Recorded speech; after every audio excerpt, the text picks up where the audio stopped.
Thank you for downloading this audio title, published by thoughtaudio.com. Alice's Adventures in Wonderland. Written by Lewis Carroll. Narrated by Michael Scott. Produced by thoughtaudio.com. Chapter 1. Down the Rabbit Hole. Alice was beginning to get very tired of sitting by her sister on the bank, and of having nothing to do.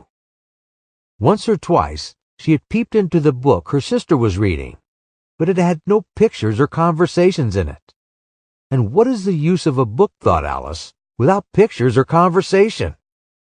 So she was considering in her own mind as well as she could, for the hot day made her feel very sleepy and stupid, whether the pleasure of making a daisy chain would be worth the trouble of getting up and picking the daisies, when suddenly a white rabbit with pink eyes ran close by her. There was nothing so very remarkable in that, nor did Alice think it so very much out of the way to hear the rabbit say to itself, oh dear, I shall be late." When she thought it over afterwards, it occurred to her that she ought to have wondered at this, but at the time it all seemed quite natural. But when the rabbit actually took a watch out of its waistcoat pocket and looked at it and then hurried on, Alice started to her feet, for it flashed across her mind that she had never before seen a rabbit with either a waistcoat pocket or a watch to take out of it. And burning with curiosity, she ran across the field after it, and fortunately was just in time to see it pop down a large rabbit hole under the hedge. In another moment, down went Alice after it, never once considering how in the world she was to get out again. The rabbit hole went straight on like a tunnel for some way, and then dipped suddenly down, so suddenly that Alice had not a moment to think about stopping herself before she found herself falling down a very deep well. Either the well was very deep, or she fell very slowly, for she had plenty of time as she went down to look about her and to wonder what was going to happen next. First, she tried to look down and make out what she was coming to, but it was too dark to see anything. Then she looked at the sides of the well and noticed that they were filled with cupboards and bookshelves. Here and there she saw maps and pictures hung upon pegs. She took down a jar from one of the shelves as she passed. It was labeled orange marmalade, but to her great disappointment it was empty. She did not like to drop the jar for fear of killing somebody, so managed to put it into one of the cupboards as she fell past it. Well, thought Alice to herself, after such a fall as this, I shall think nothing of tumbling downstairs. How brave they'll all think me at home. Why, I wouldn't say anything about it, even if I fell off the top of the house, which was very likely true. Down, down, down.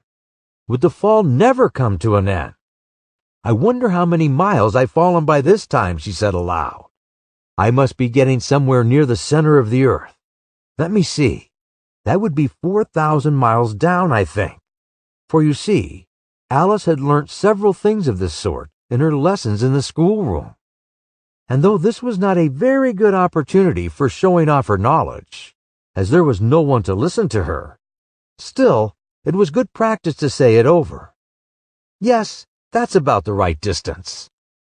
But then I wonder what latitude or longitude I've got to.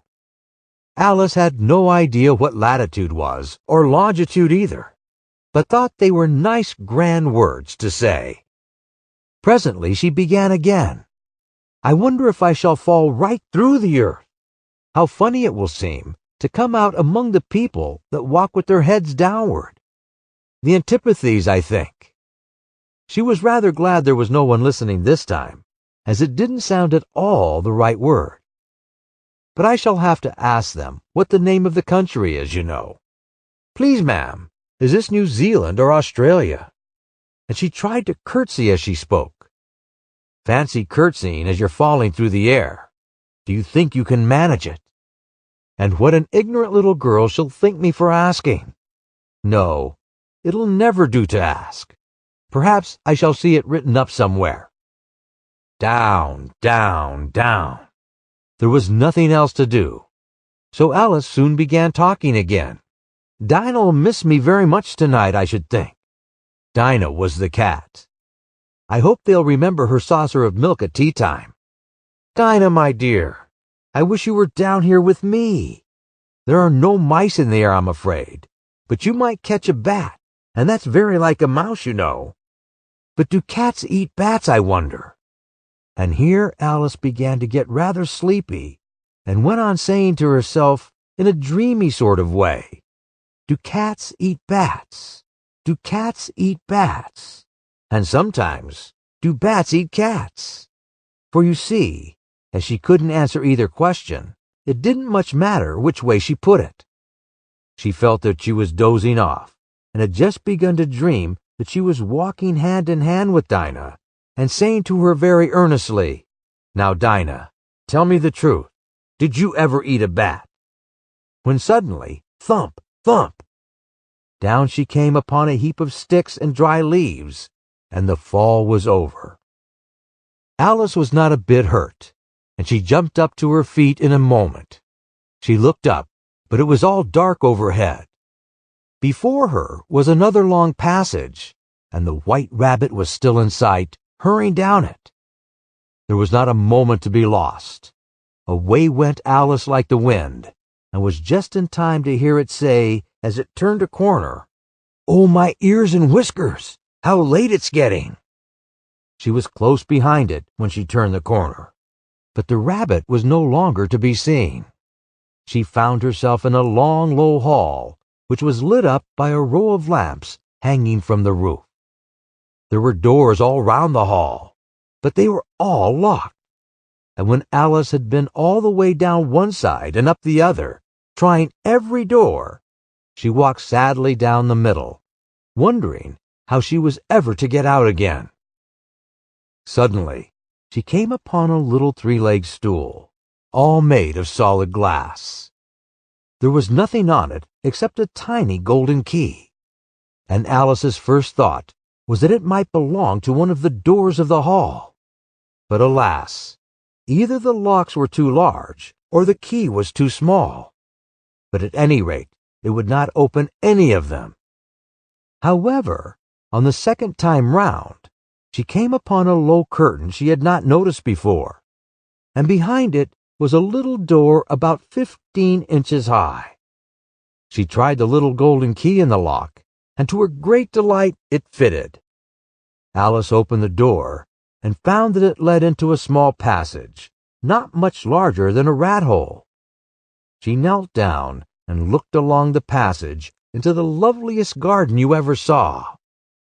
How she longed to get out of that dark hall and wander about among those beds of bright flowers and those cool fountains. But she could not even get her head through the doorway. And even if my head would go through, thought poor Alice, it would be of very little use without my shoulders. Oh, how I wish I could get shut up like a telescope. I think I could, if I only know how to begin. For you see, so many out-of-the-way things had happened lately that Alice had begun to think that very few things indeed were really impossible. There seemed to be no use in waiting by the little door, so she went back to the table, half hoping she might find another key on it, or at any rate, a book of rules for shutting people up like telescopes. This time she found a little bottle on it, which certainly was not here before, said Alice. And round the neck of the bottle was a paper label with the words, Drink Me, beautifully printed on it in large letters. It was all very well to say, Drink me, but the wise little Alice was not going to do that in a hurry. No, I'll look first, she said, and see whether it's marked poison or not. For she had read several nice little histories about children who had got burnt and eaten up by wild beasts and other unpleasant things, all because they would not remember the simple rules their friends had taught them, such as that a red-hot poker will burn you if you hold it too long, and that if you cut your finger very deeply with a knife, it usually bleeds. and she had never forgotten that if you drink much from a bottle marked poison, it is almost certain to disagree with you sooner or later. However, this bottle was not marked poison, so Alice ventured to taste it, and finding it very nice, it had in fact a sort of mixed flavor of cherry tart, custard, pineapple, roast turkey, toffee, and hot buttered toast. She very soon finished it off. "What a curious feeling," said Alice. "I must be shutting up like a telescope." And so it was indeed. She was not only 10 inches high, and her face brightened up at the thought that she was now the right size for going through the little door into that lovely garden. First, however, she waited for a few minutes to see if she was going to shrink any further. She felt a little nervous about this, for it might end, you know, said Alice to herself, in my going out altogether like a candle. I wonder what I should be like then. And she tried to fancy what the flame of a candle is like after the candle is blown out, for she could not remember ever having seen such a thing. After a while, finding that nothing more had happened, she decided on going into the garden at once. But alas for poor Alice! When she got to the door, she found she had forgotten the little golden key, and when she went back to the table for it, she found she could not possibly reach it.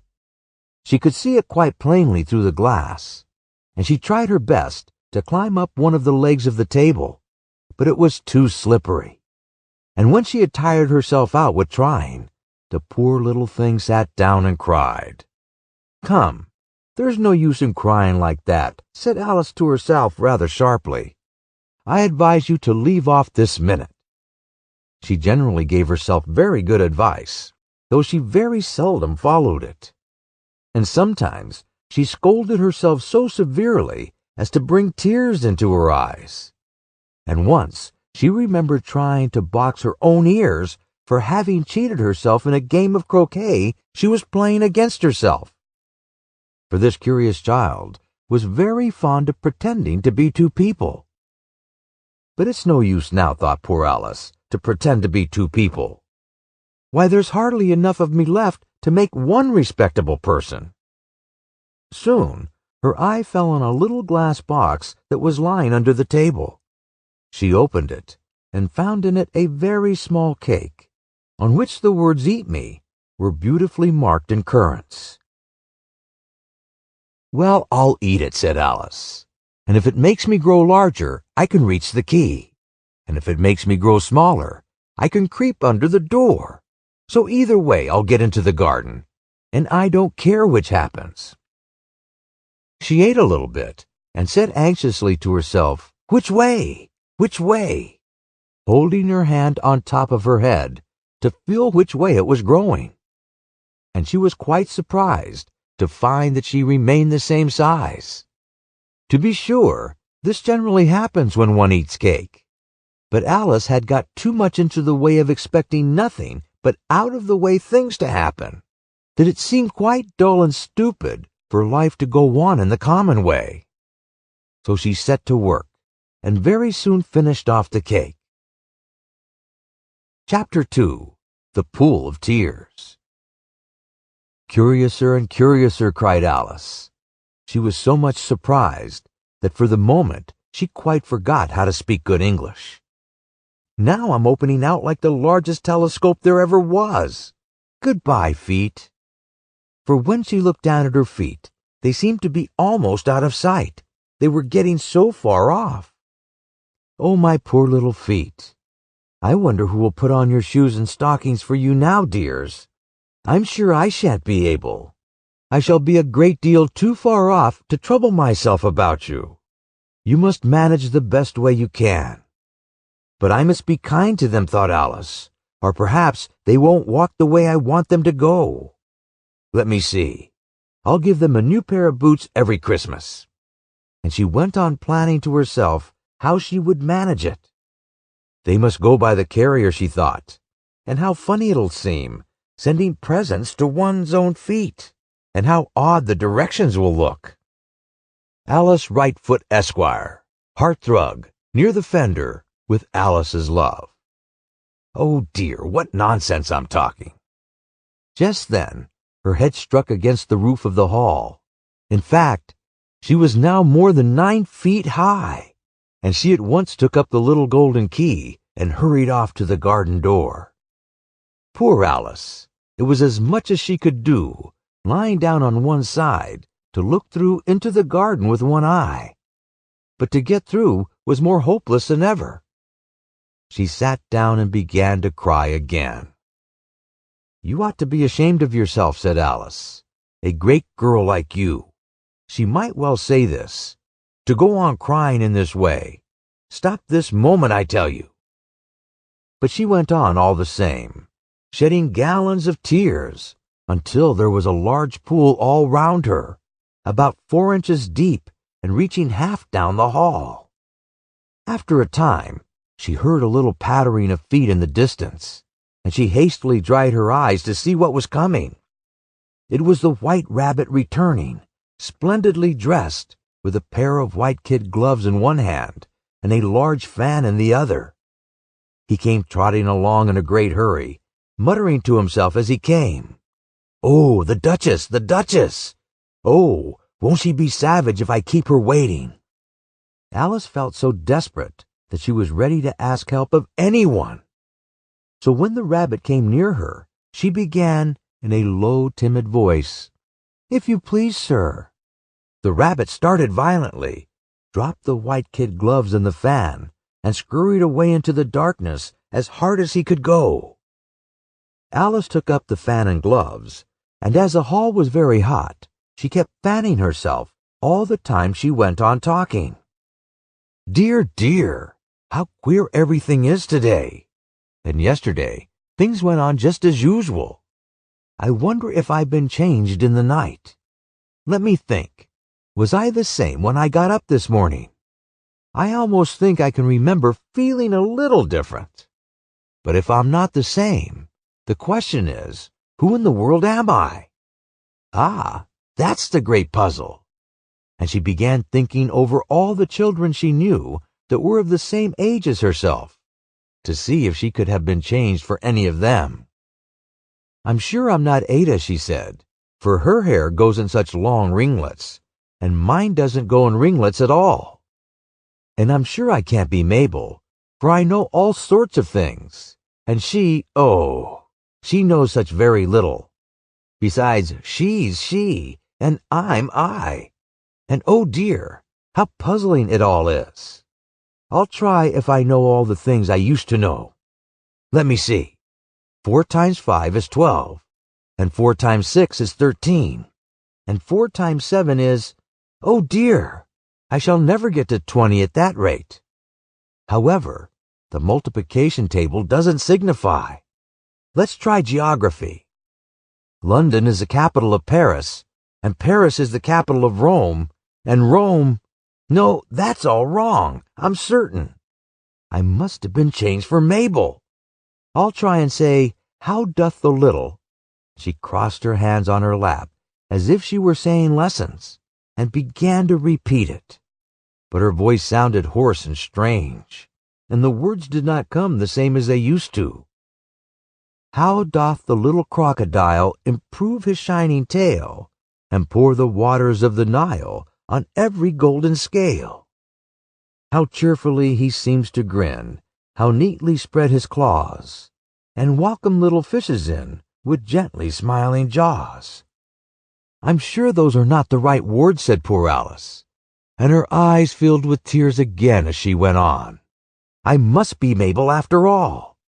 I shall have to go and live in that poky little house, and have next to no toys to play with, and oh, ever so many lessons to learn.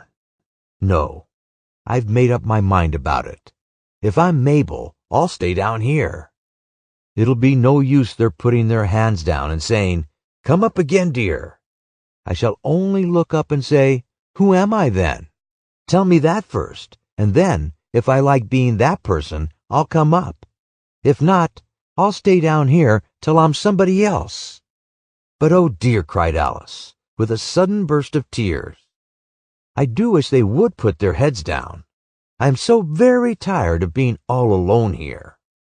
As she said this, she looked down at her hands and was surprised to see that she had put on one of the rabbit's little white kid gloves while she was talking. "How can I have done that?" she thought. "I must be growing small again." She got up and went to the table to measure herself by it, and found that, as nearly as she could guess, she was now about 2 feet high, and was going on shrinking rapidly. She soon found out that the cause of this was the fan she was holding, and she dropped it hastily, just in time to avoid shrinking away altogether. "That was a narrow escape," said Alice, a good deal frightened at the sudden change, but very glad to find herself still in existence. And now for the garden. And she ran with all speed back to the little door. But alas, the little door was shut again, and the little golden key was lying on the glass table as before. And things are worse than ever, thought the poor child, for I never was so small as this before, never, and I declare it's too bad that it is. As she said these words, her foot slipped, and in another moment, splash! She was up to her chin in salt water. Her first idea was that she had somehow fallen into the sea, and in that case, I can go back by railway, she said to herself. Alice had been to the seaside once in her life, and had come to the general conclusion that wherever you go to on the English coast, you find a number of bathing machines in the sea, some children digging in the sand with wooden spades, then a row of lodging houses, and behind them a railway station. However, she soon made out that she was in the pool of tears which she wept when she was 9 feet high. "I wish I hadn't cried so much," said Alice, as she swam about, trying to find her way out. "I shall be punished for it now, I suppose, by being drowned in my own tears. That will be a queer thing, to be sure. However, everything is queer today." Just then, she heard something splashing about in the pool a little way off, and she swam nearer to make out what it was. At first, she thought it must be a walrus or a hippopotamus, but then she remembered how small she was now, and soon she made out that it was only a mouse that had slipped in like herself. Would it be of any use now, thought Alice, to speak to this mouse? Everything is so out of the way down here that I should think very likely it can talk. At any rate, there's no harm in trying. So she began, "Oh, mouse, do you know the way out of this pool? I am very tired of swimming about here, oh mouse." Alice thought this must be the right way of speaking to a mouse. She had never done such a thing before. But she remembered having seen her brother's Latin grammar. A mouse, of a mouse, to a mouse, oh mouse. The mouse looked at her rather inquisitively, and seemed to her to wink with one of its little eyes, but it said nothing. Perhaps it doesn't understand English, thought Alice. I dare say it's a French mouse. Come over with William the Conqueror. For with all her knowledge of history, Alice had no very clear notion how long ago anything had happened. So she began again, "Où est ma chatte?" which was the first sentence in her French lesson book. The mouse gave a sudden leap out of the water, and seemed to quiver all over with fright. "Oh, I beg your pardon," cried Alice hastily, afraid that she had hurt the poor animal's feelings. "I quite forget you didn't like cats." "Not like cats," cried the mouse, in a shrill, passionate voice. "Would you like cats if you were me?" "Well, perhaps not," said Alice in a soothing tone. "Don't be angry about it. And yet, I wish I could show you our cat Dinah. I think you'd take a fancy to cats if you could only see her. She is such a dear quiet thing," Alice went on, half to herself, as she swam lazily about in the pool. "And she sits purring so nicely by the fire, licking her paws and washing her face. And she is such a nice soft thing to nurse, and she's such a capital one for catching mice." "Oh, I beg your pardon," cried Alice again. For this time the mouse was bristling all over, and she felt certain it must be really offended. We won't talk about her any more if you'd rather not." "We indeed," cried the mouse, who was trembling down to the end of its tail. "As if I could talk on such a subject. Our family always hated cats. Nasty, low, vulgar things. Don't let me hear the name again." "I won't indeed," said Alice, in a hurry to change the subject of conversation. Are you fond of dogs?" The mouse did not answer, so Alice went on eagerly. "There is such a nice little dog near our house, I should like to show you. A little bright-eyed terrier, you know, with, such long curly brown hair. And it'll fetch things when you throw them. And it'll sit up and beg for its dinner, and all sorts of things. I can't remember half of them. And it belongs to a farmer, you know, and he says it's so useful. It's worth £100. He says it kills all the rats and—" "Oh dear," cried Alice in a sorrowful tone. "I'm afraid I've offended it again." For the mouse was swimming away from her as hard as it could go, and making quite a commotion in the pool as it went. So she called softly after it, "Mouse dear, do come back again, and we won't talk about cats or dogs either, if you don't like them." When the mouse heard this, it turned round and swam slowly back to her. Its face was quite pale, with passion, Alice thought, and it said in a low, trembling voice, "Let us get to the shore, and then I'll tell you my history, and you'll understand why it is I hate cats and dogs." It was high time to go, for the pool was getting quite crowded with the birds and animals that had fallen into it. There was a duck and a dodo, a lory and an eaglet, and several other curious creatures. Alice led the way, and the whole party swam to the shore. Chapter 3. A Caucus Race and a Long Tail. They were indeed a queer-looking party that assembled on the bank. The birds with draggled feathers, the animals with their fur clinging close to them, and all dripping wet, cross, and uncomfortable.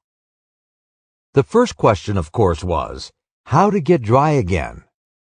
They had a consultation about this, and after a few minutes it seemed quite natural to Alice to find herself talking familiarly with them, as if she had known them all her life. Indeed, she had quite a long argument with the lory, who at last turned sulky, and would only say, "I am older than you, and must know better." And this Alice would not allow without knowing how old it was. And, as the lory positively refused to tell its age, there was no more to be said. At last the mouse, who seemed to be a person of authority among them, called out, "Sit down, all of you, and listen to me. I'll soon make you dry enough." They all sat down at once in a large ring, with the mouse in the middle. Alice kept her eyes anxiously fixed on it, for she felt sure she would catch a bad cold if she did not get dry very soon. "Ahem," said the mouse with an important air. "Are you all ready? This is the driest thing I know. Silence all around, if you please." William the Conqueror, whose cause was favored by the Pope, was soon submitted to by the English, who wanted leaders and had been of late much accustomed to usurpation and conquest. Edwin and Morcar, the Earls of Mercia and Northumbria. "Ugh," said the lory with a shiver. "I beg your pardon," said the mouse, frowning, but very politely. "Did you speak?" "Not I," said the lory hastily. "I thought you did," said the mouse. "I proceed. Edwin and Morcar, the Earls of Mercia and Northumbria, declared for him, and even Stigand, the patriotic Archbishop of Canterbury, found it advisable." "Found what?" said the duck. "Found it," the mouse replied rather crossly. "Of course you know what it means." "I know what it means well enough when I find a thing," said the duck. "It's generally a frog or a worm. The question is, what did the Archbishop find?" The mouse did not notice his question, but hurriedly went on. "Found it advisable to go with Edgar Atheling to meet William and offer him the crown." William's conduct at first was moderate, but the insolence of his Normans— "How are you getting on now, my dear?" it continued, turning to Alice as it spoke. "As wet as ever," said Alice, in a melancholy tone. "It doesn't seem to dry me at all." "In that case," said the Dodo solemnly, rising to its feet, "I move that the meeting adjourn for the immediate adoption of more energetic remedies." "Speak English," said the Eaglet. "I don't know the meaning of half those long words. And what's more, I don't believe you do either." And the Eaglet bent down its head to hide a smile. Some of the other birds tittered audibly. "What I was going to say," said the Dodo in an offended tone, "was that the best thing to do to get us dry would be a caucus race." "What is a caucus race?" said Alice. Not that she wanted much to know. But the Dodo had paused, as if it thought that somebody ought to speak, and no one else seemed inclined to say anything. "Why," said the Dodo, "the best way to explain it is to do it. And as you might like to try the thing yourself some winter day, I will tell you how the Dodo managed it.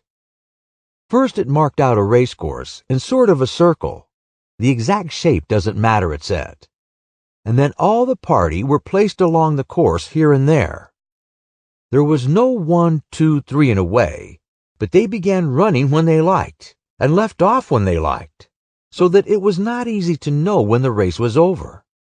However, when they had been running half an hour or so, and were quite dry again, the Dodo suddenly called out, "The race is over!" And they all crowded round it, panting, and asking, "But who has won?" This question the Dodo could not answer without a great deal of thought, and it sat for a long time with one finger pressed upon its forehead, the position in which you usually see Shakespeare in the pictures of him, while the rest waited in silence. At last the Dodo said, "Everybody has won, and all must have prizes." "But who is to give the prizes?" quite a chorus of voices asked. "Why, she, of course," said the Dodo, pointing to Alice with one finger. And the whole party at once crowded round her, calling out in a confused way, "Prizes! Prizes!" Alice had no idea what to do, and in despair she put her hand in her pocket and pulled out a box of comfits. Luckily the salt water had not got into it, and handed them round as prizes. There was exactly one apiece all round. "But she must have a prize herself, you know," said the Mouse. "Of course," the Dodo replied very gravely. "What else have you got in your pocket?" he went on, turning to Alice. "Only a thimble," said Alice sadly. "Hand it over here," said the Dodo. Then they all crowded round her once more, while the Dodo solemnly presented the thimble, saying, "We beg your acceptance of this elegant thimble." And when it had finished this short speech, they all cheered. Alice thought the whole thing very absurd, but they all looked so grave that she did not dare to laugh. And as she could not think of anything to say, she simply bowed and took the thimble, looking as solemn as she could. The next thing was to eat the comfits. This caused some noise and confusion, as the large birds complained that they could not taste theirs, and the small ones choked and had to be patted on the back. However, it was over at last, and they sat down again in a ring and begged the Mouse to tell them something more. "You promised to tell me your story, you know," said Alice. "And why is it you hate C and D?" she added in a whisper, half afraid that it would be offended again. "Mine is a long and sad tale," said the Mouse, turning to Alice and sighing.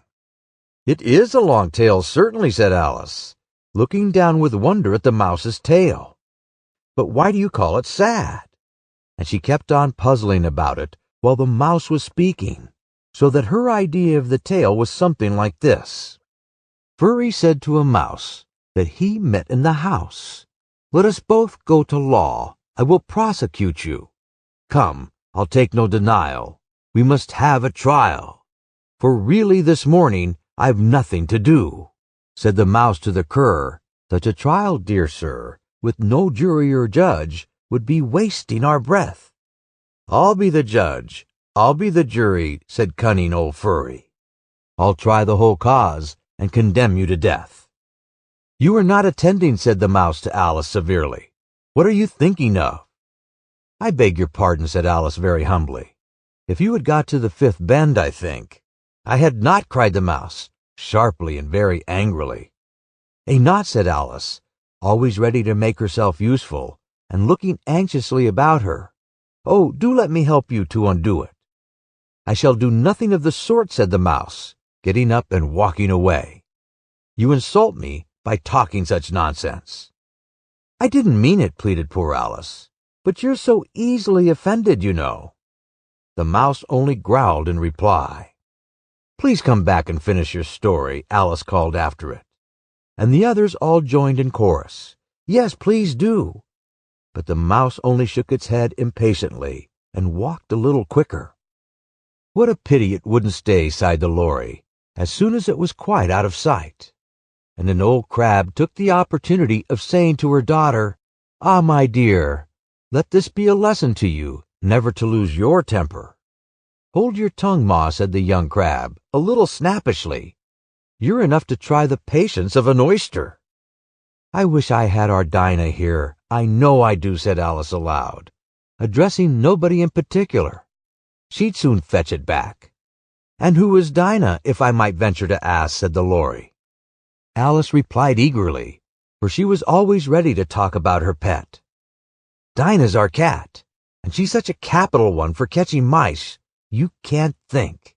And oh, I wish you could see her after the birds. Why, she'll eat a little bird as soon as look at it." This speech caused a remarkable sensation among the party. Some of the birds hurried off at once. One old magpie began wrapping itself up very carefully, remarking, "I really must be getting home. The night air doesn't suit my throat." And a canary called out in a trembling voice to its children, "Come away, my dears. It's high time you were all in bed." On various pretexts, they all moved off, and Alice was soon left alone. "I wish I hadn't mentioned Dinah," she said to herself in a melancholy tone. "Nobody seems to like her down here, and I'm sure she's the best cat in the world. Oh, my dear Dinah, I wonder if I shall ever see you any more." And here poor Alice began to cry again, for she felt very lonely and low-spirited. In a little while, however, she again heard a little pattering of footsteps in the distance, and she looked up eagerly, half hoping that the mouse had changed his mind, and was coming back to finish his story. Chapter 4. The Rabbit Sends in a Little Bill. It was the White Rabbit, trotting slowly back again, and looking anxiously about as it went, as if it had lost something. And she heard it muttering to itself, "The Duchess! The Duchess! Oh, my dear paws! Oh, my fur and whiskers! She'll get me executed, as sure as ferrets are ferrets. Where can I have dropped them, I wonder?" Alice guessed in a moment that it was looking for the fan and the pair of white kid gloves, and she very good-naturedly began hunting about for them. But they were nowhere to be seen. Everything seemed to have changed since her swim in the pool, and the great hall, with the glass table and the little door, had vanished completely. Very soon the rabbit noticed Alice as she went hunting about, and called out to her in an angry voice, "Why, Mary Ann, what are you doing out here? Run home this moment, and fetch me a pair of gloves and a fan. Quick now!" And Alice was so much frightened that she ran off at once in the direction it pointed to, without trying to explain the mistake it had made. "He took me for his housemaid," she said to herself as she ran. "How surprised he'll be when he finds out who I am. But I'd better take him his fan and gloves, that is, if I can find them." As she said this, she came upon a neat little house, on the door of which was a bright brass plate with the name W. Rabbit engraved upon it. She went in without knocking and hurried upstairs, in great fear lest she should meet the real Mary Ann and be turned out of the house before she had found the fan and gloves. "How queer it seems," Alice said to herself, "to be doing messages for a rabbit. I suppose Dinah will be sending me on the message next." And she began fancying the sort of thing that would happen. "Miss Alice, come here directly, and get ready for your walk." "Coming in a minute, nurse, but I've got to see that the mouse doesn't get out."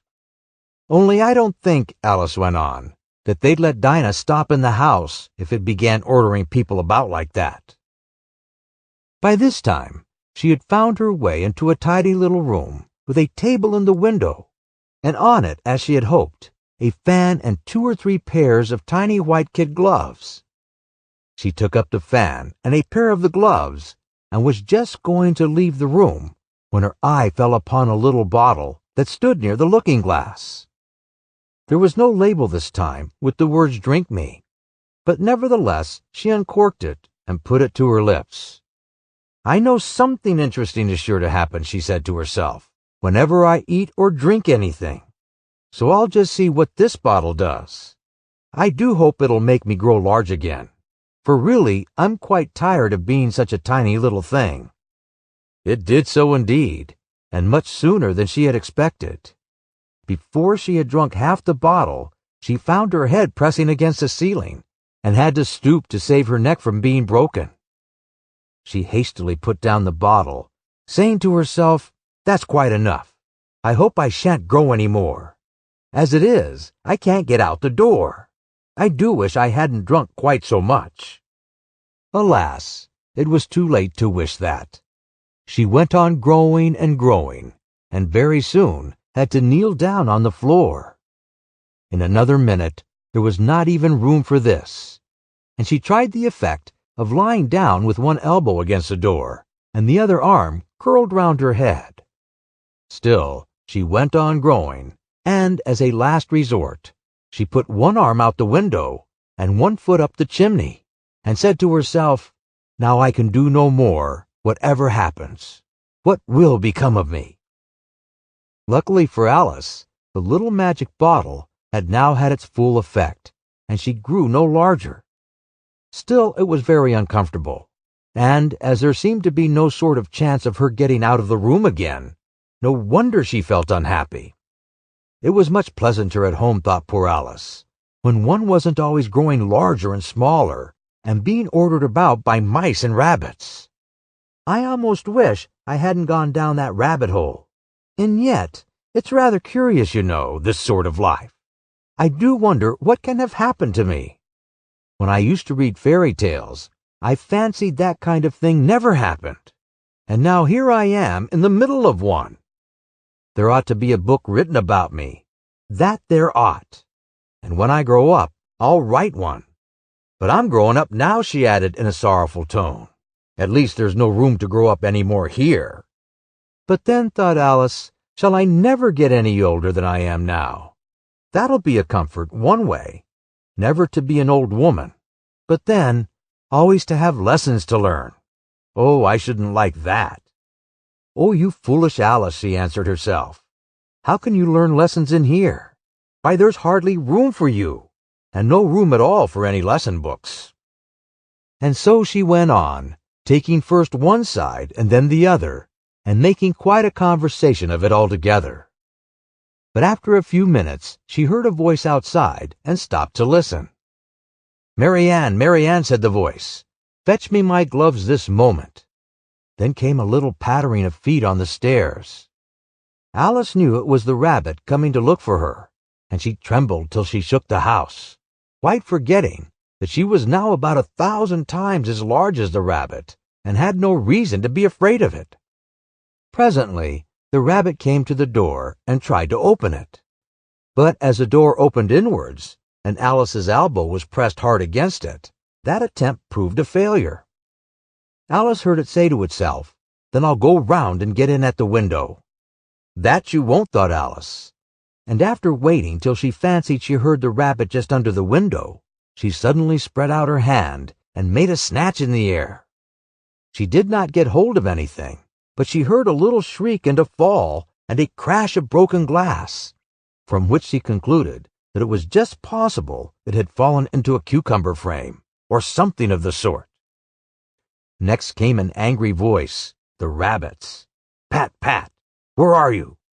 and then a voice she had never heard before. "Sure then I'm here, diggin' for apples, your honor." "Diggin' for apples indeed," said the rabbit angrily. "Here, come and help me get out of this." Sounds of more broken glass. "Now tell me, Pat, what's that in the window?"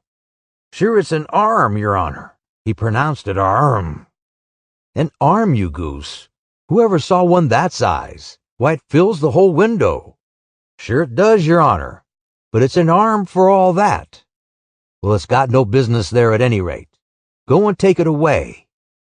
There was a long silence after this, and Alice could only hear whispers now and then, such as, "I sure don't like it, your honor, at all." "Do as I tell you, you coward." And at last she spread out her hand again and made another snatch in the air.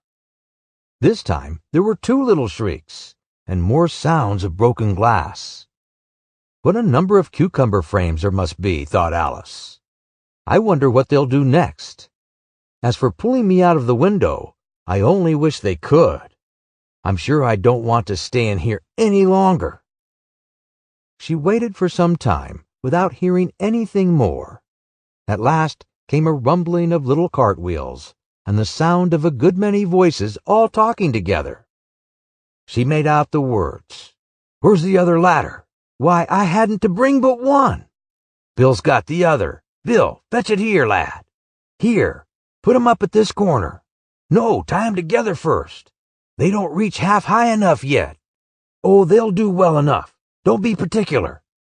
Here, Bill, catch hold of this rope. Will the roof bear? Mind that loose slate. Oh, it's coming down. Heads below." A loud crash. "Now who did that?" "It was Bill, I fancy." "Who's to go down the chimney?" "Nay, I shan't. You do it." "That I won't, then. Bill's to go down. Here, Bill, the master says you're to go down the chimney."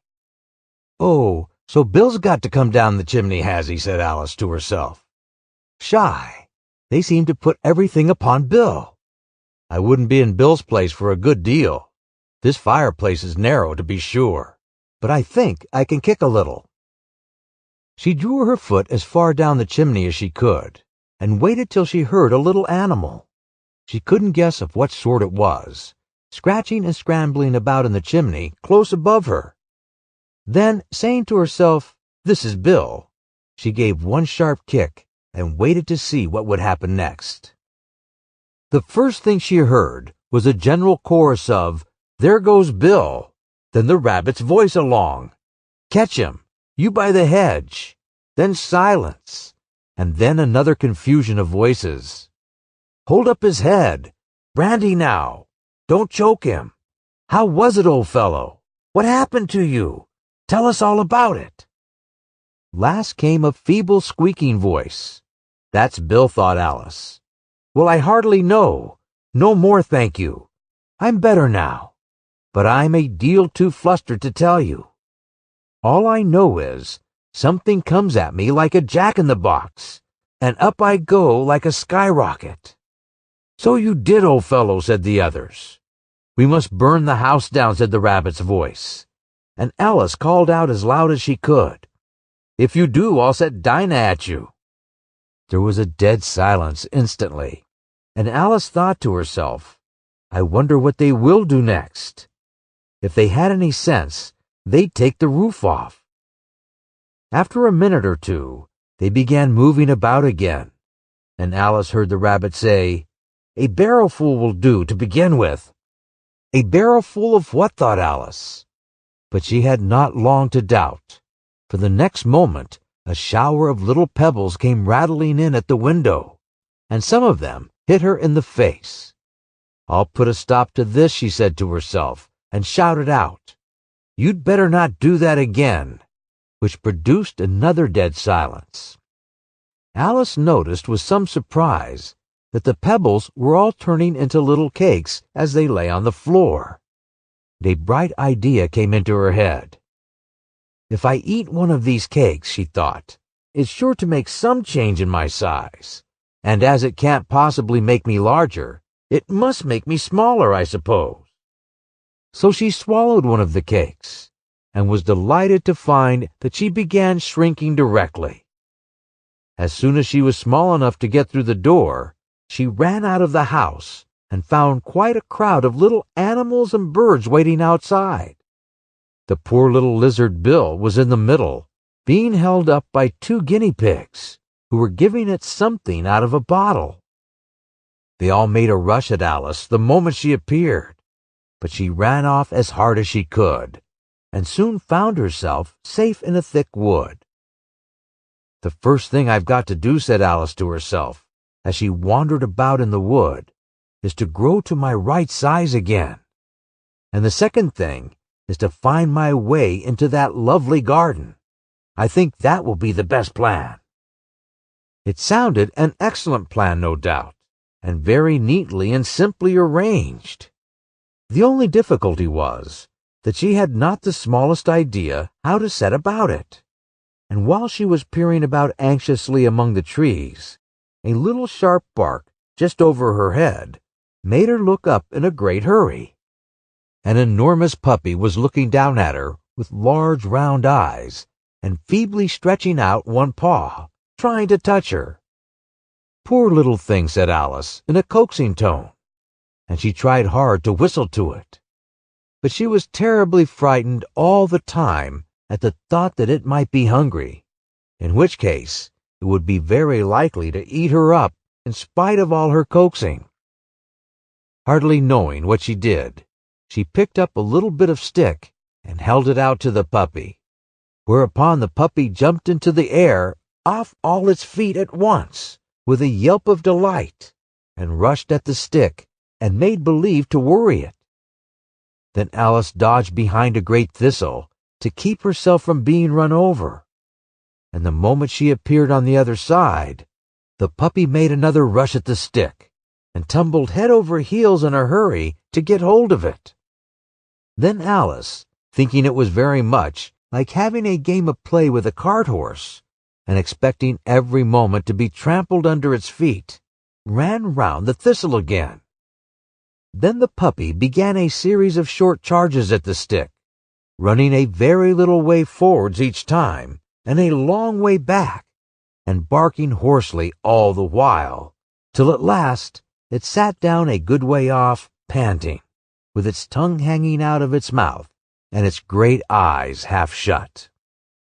This seemed to Alice a great opportunity for making her escape, so she set off at once, and ran till she was quite tired and out of breath, and till the puppy's bark sounded quite faint in the distance.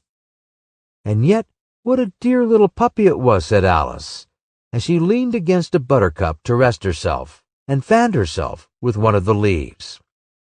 "I should have liked teaching it tricks very much if I'd only been the right size to do it. Oh dear, I'd nearly forgotten that I've got to grow up again. Let me see, how is it to be managed? I suppose I ought to eat or drink something or other, but the great question is, what?" The great question certainly was, what? Alice looked all round her at the flowers and the blades of grass, but she did not see anything that looked like the right thing to eat or drink under the circumstances. There was a large mushroom growing near her, about the same height as herself, and when she had looked under it, and on both sides of it, and behind it, it occurred to her that she might as well look and see what was on the top of it. She stretched herself up on tiptoe, and peeped over the edge of the mushroom, and her eyes immediately met those of a large caterpillar that was sitting on the top with its arms folded, quietly smoking a long hookah, and taking not the smallest notice of her or of anything else. Chapter 5. Advice from a Caterpillar. The caterpillar and Alice looked at each other for some time in silence. At last the caterpillar took the hookah out of its mouth and addressed her in a languid, sleepy voice. "Who are you?" said the caterpillar. This was not an encouraging opening for a conversation. Alice replied rather shyly, I hardly know, sir, just at present. At least, I know who I was when I got up this morning, but I think I must have been changed several times since then." "What do you mean by that?" said the caterpillar sternly. "Explain yourself." "I can't explain myself, I'm afraid, sir," said Alice, "because I'm not myself, you see." "I don't see," said the caterpillar. "I'm afraid I can't put it more clearly," Alice replied very politely, "for I can't understand it myself to begin with. And being so many different sizes in a day is very confusing." "It isn't," said the caterpillar. "Well, perhaps you haven't found it so yet," said Alice. "But when you have to turn into a chrysalis, you will some day, you know, and then after that into a butterfly, I should think you'll feel it a little queer, won't you?" "Not a bit," said the caterpillar. "Well, perhaps your feelings may be different," said Alice. "All I know is, it would feel very queer to me." "You," said the caterpillar contemptuously. "Who are you?" Which brought them back again to the beginning of the conversation. Alice felt a little irritated at the caterpillar's making such very short remarks, and she drew herself up and said, very gravely, "I think you ought to tell me who you are first." "Why?" said the caterpillar. Here was another puzzling question, and as Alice could not think of any good reason, and as the caterpillar seemed to be in a very unpleasant state of mind, she turned away. "Come back," the caterpillar called after her. "I've something important to say." This sounded promising, certainly. Alice turned and came back again. "Keep your temper," said the caterpillar. "Is that all?" said Alice, swallowing down her anger as well as she could. "No," said the caterpillar. Alice thought she might as well wait, as she had nothing else to do, and perhaps, after all, it might tell her something worth hearing. For some minutes it puffed away without speaking, but at last it unfolded its arms, took the hookah out of its mouth again, and said, "So you think you're changed, do you?" "I'm afraid I am, sir," said Alice. "I can't remember things as I used to, and I don't keep the same size for 10 minutes together." "Can't remember what things?" said the caterpillar.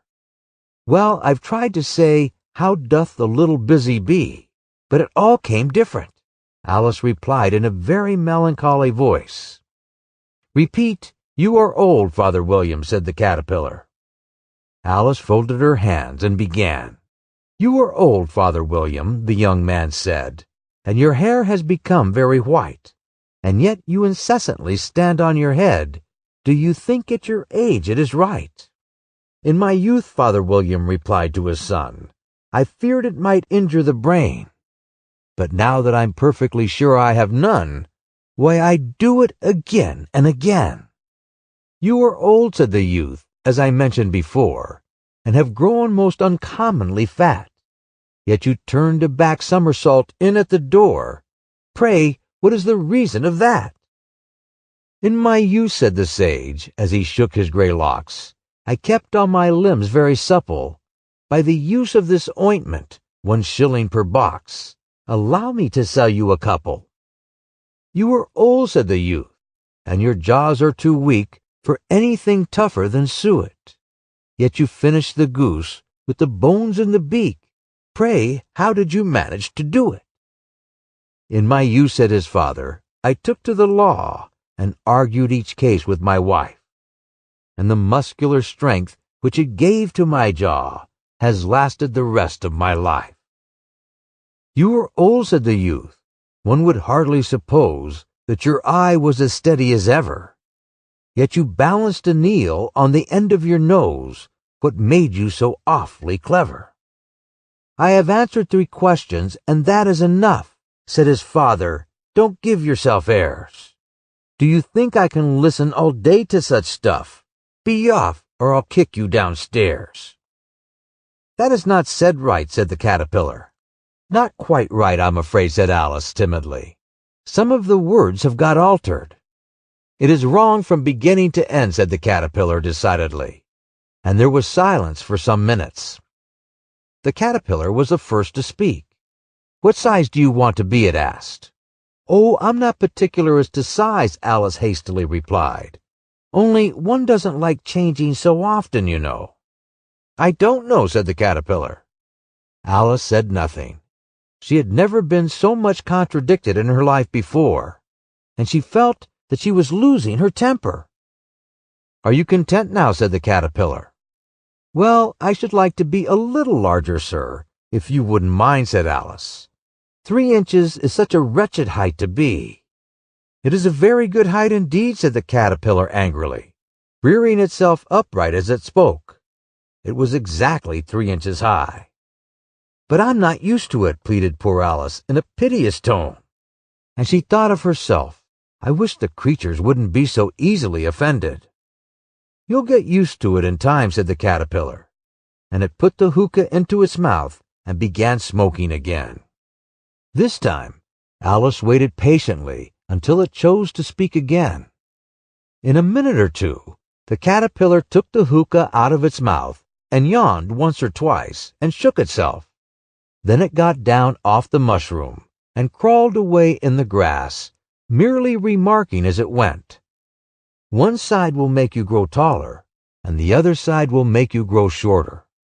"One side of what? The other side of what?" thought Alice to herself. "Of the mushroom," said the caterpillar, just as if she had asked it aloud. And in another moment it was out of sight.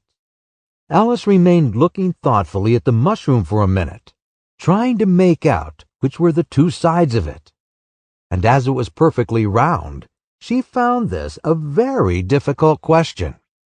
However, at last she stretched her arms round it as far as they would go, and broke off a bit of the edge with each hand. "And now which is which?" she said to herself, and nibbled a little bit of the right-hand bit to try the effect. The next moment she felt a violent blow beneath her chin. It had struck her foot. She was a good deal frightened by this very sudden change, but she felt that there was no time to be lost, as she was shrinking rapidly. So she set to work at once to eat some of the other bit. Her chin was pressed so closely against her foot that there was hardly room to open her mouth, but she did it at last, and managed to swallow a morsel of the left-hand bit.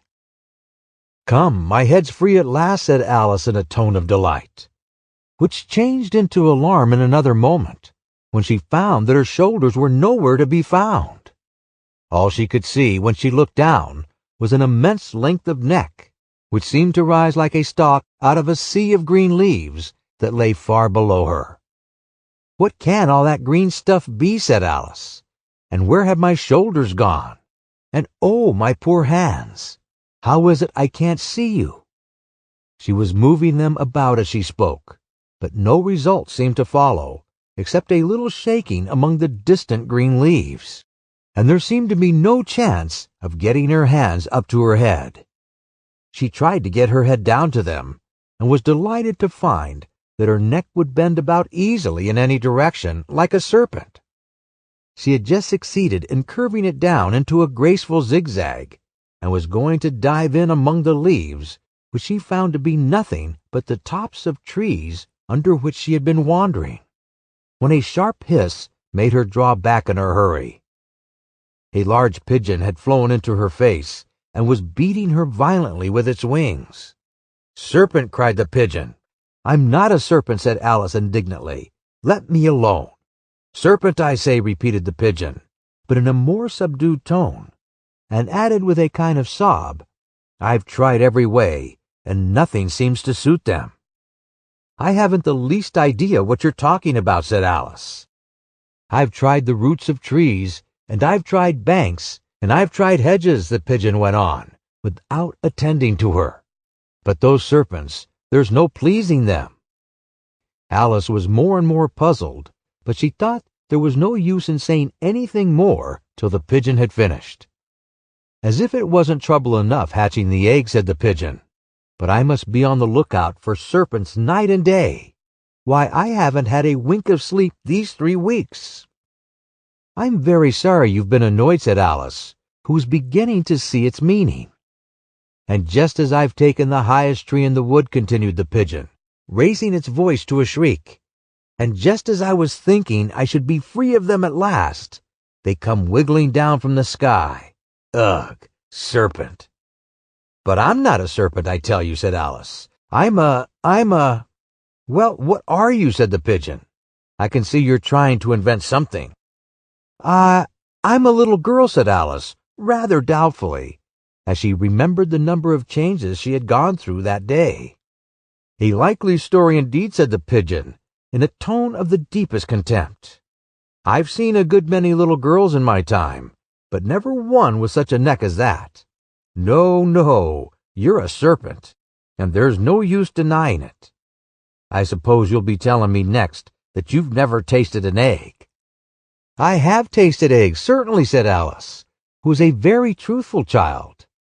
But little girls eat eggs quite as much as serpents do, you know. I don't believe it, said the pigeon. But if they do, why then they're a kind of serpent. That's all I can say. This was such a new idea to Alice that she was quite silent for a minute or two, which gave the pigeon the opportunity of adding, You're looking for eggs. I know that well enough. And what does it matter to me whether you're a little girl or a serpent? It matters a good deal to me, said Alice hastily. But I'm not looking for eggs as it happens. And if I was, I shouldn't want yours. I don't like them raw. Well, be off then, said the pigeon in a sulky tone, as it settled down again into its nest. Alice crouched down among the trees as well as she could, for her neck kept getting entangled among the branches, and every now and then she had to stop and untwist it. After a while, she remembered that she still held the pieces of mushroom in her hands, and she set to work very carefully, nibbling first at one and then at the other, and growing sometimes taller and sometimes shorter, until she had succeeded in bringing herself down to her usual height. It was so long since she had been anything near to the right size that it felt quite strange at first. But she got used to it in a few minutes and began talking to herself as usual. Come, there's half my plan done now. How puzzling all these changes are. I'm never sure what I'm going to be from one minute to another. However, I've got back to my right size. The next thing is to get into that beautiful garden. How is that to be done, I wonder? As she said this, she came suddenly upon an open place with a little house in it about 4 feet high. Whoever lives there, thought Alice, it'll never do to come upon this size. Why, I should frighten them out of their wits. So she began nibbling at the right-hand bit again, and did not venture to go near the house till she had brought herself down to 9 inches high. Chapter 6. Pig and Pepper. For a minute or two, she stood looking at the house and wondering what to do next, when suddenly a footman in livery came running out of the wood. She considered him to be a footman because he was in livery. Otherwise, judging by his face only, she would have called him a fish, and rapped loudly at the door with his knuckles. It was opened by another footman in livery, with a round face and large eyes like a frog. And both footmen, Alice noticed, had powdered hair that curled all over their heads.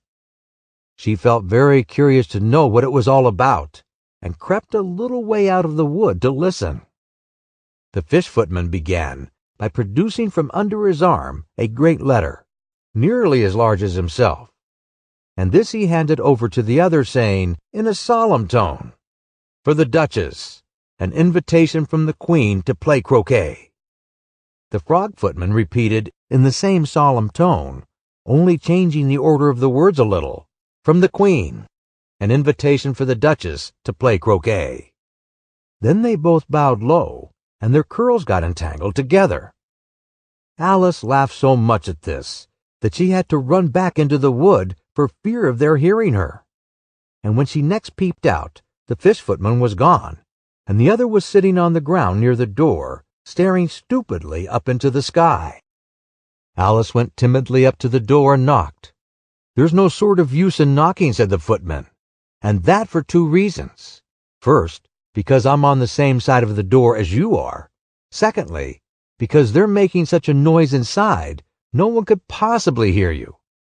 And certainly, there was a most extraordinary noise going on within. a constant howling and sneezing, and every now and then a great crash, as if a dish or kettle had been broken to pieces. "Please then," said Alice, "how am I to get in?" "There might be some sense in your knocking," the footman went on, without attending to her, "if we had not the door between us. For instance, if you were inside, you might knock, and I could let you out, you know." He was looking up into the sky all the time he was speaking, and this Alice thought decidedly uncivil. "But perhaps he can't help it," she said to herself. "His eyes are so very nearly at the top of his head. But at any rate, he might answer questions." "How am I to get in?" she repeated aloud. "I shall sit here," the footman remarked, "till tomorrow." At this moment the door of the house opened, and a large plate came skimming out, straight at the footman's head. It just grazed his nose, and broke to pieces against one of the trees behind him. "Or next day, maybe," the footman continued in the same tone, exactly as if nothing had happened. "How am I to get in?" asked Alice again, in a louder tone. "Are you to get in at all?" said the footman. "That's the first question, you know." It was, no doubt, only Alice did not like to be told so. "It's really dreadful," she muttered to herself, "the way all the creatures argue. It's enough to drive one crazy." The footman seemed to think this a good opportunity for repeating his remark with variations. "I shall sit here," he said, "on and off, for days and days." "But what am I to do?" said Alice. "Anything you like," said the footman, and began whistling. "Oh, there's no use in talking to him," said Alice desperately. "He's perfectly idiotic." And she opened the door and went in. The door led right into a large kitchen, which was full of smoke from one end to the other. The Duchess was sitting on a three-legged stool in the middle, nursing a baby.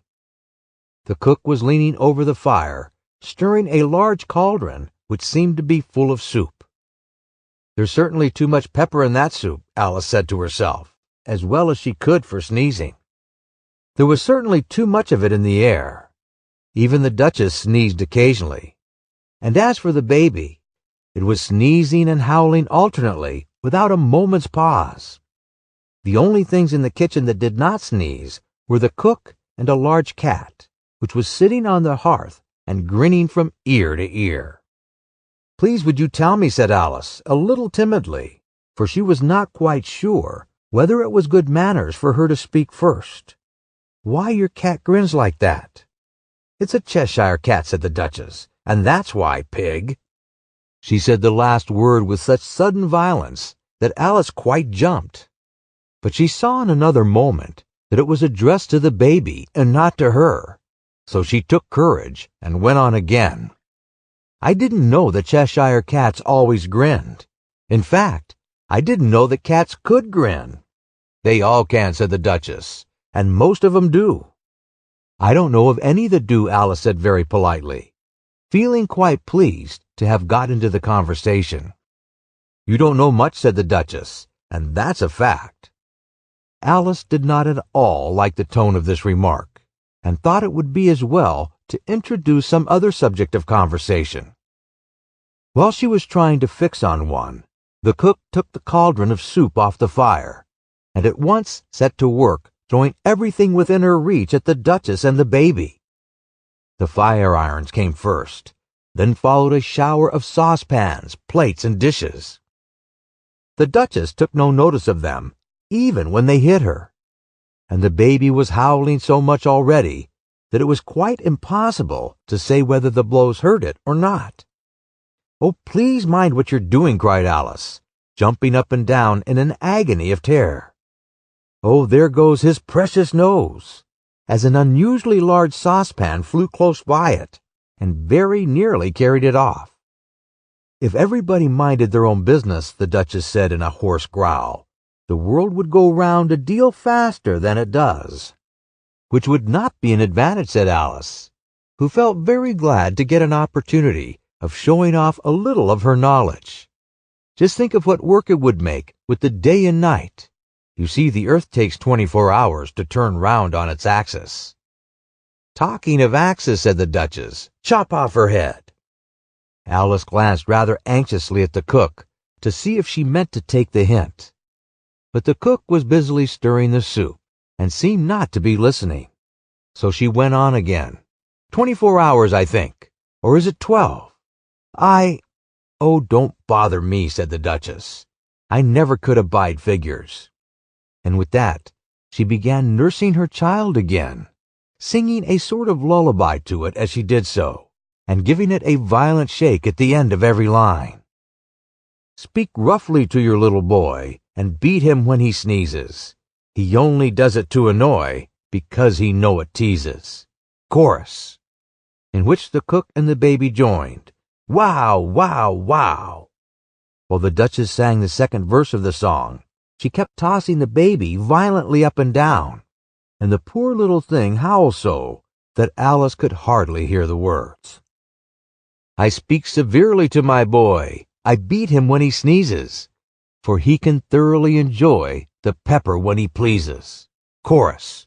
Wow, wow, wow.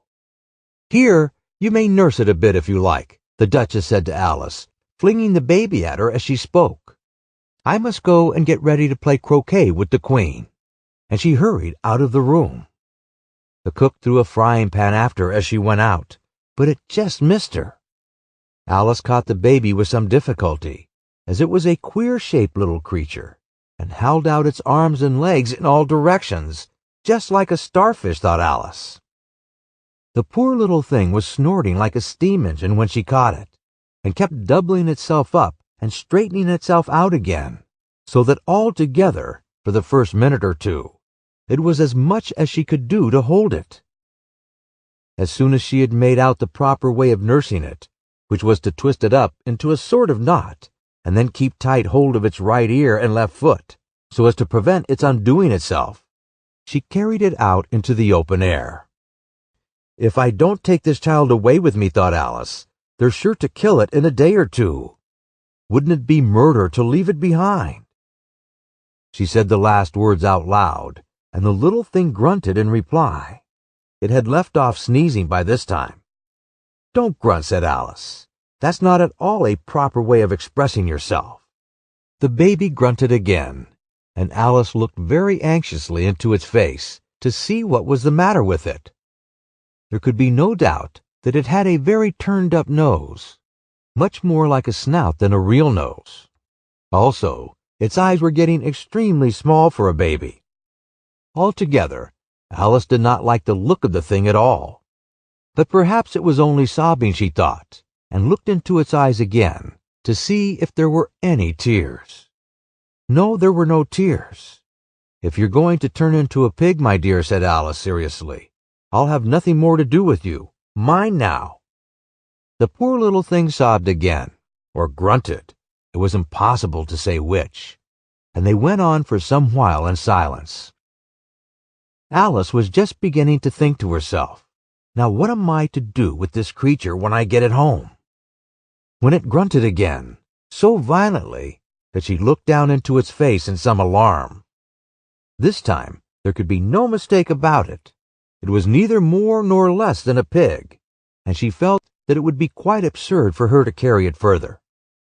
So she set the little creature down, and felt quite relieved to see it trot away quietly into the wood. If it had grown up, she said to herself, it would have made a dreadfully ugly child, but it makes a rather handsome pig, I think. And she began thinking over other children she knew, who might do very well as pigs, and was just saying to herself, if I only knew the right way to change them, when she was a little startled by seeing the Cheshire Cat sitting on a bough of a tree a few yards off. The cat only grinned when it saw Alice. It looked good-natured, she thought. Still it had very long claws and a great many teeth, so she felt that it ought to be treated with respect. Cheshire Puss, she began, rather timidly, as she did not at all know whether it would like the name. However, it only grinned a little wider.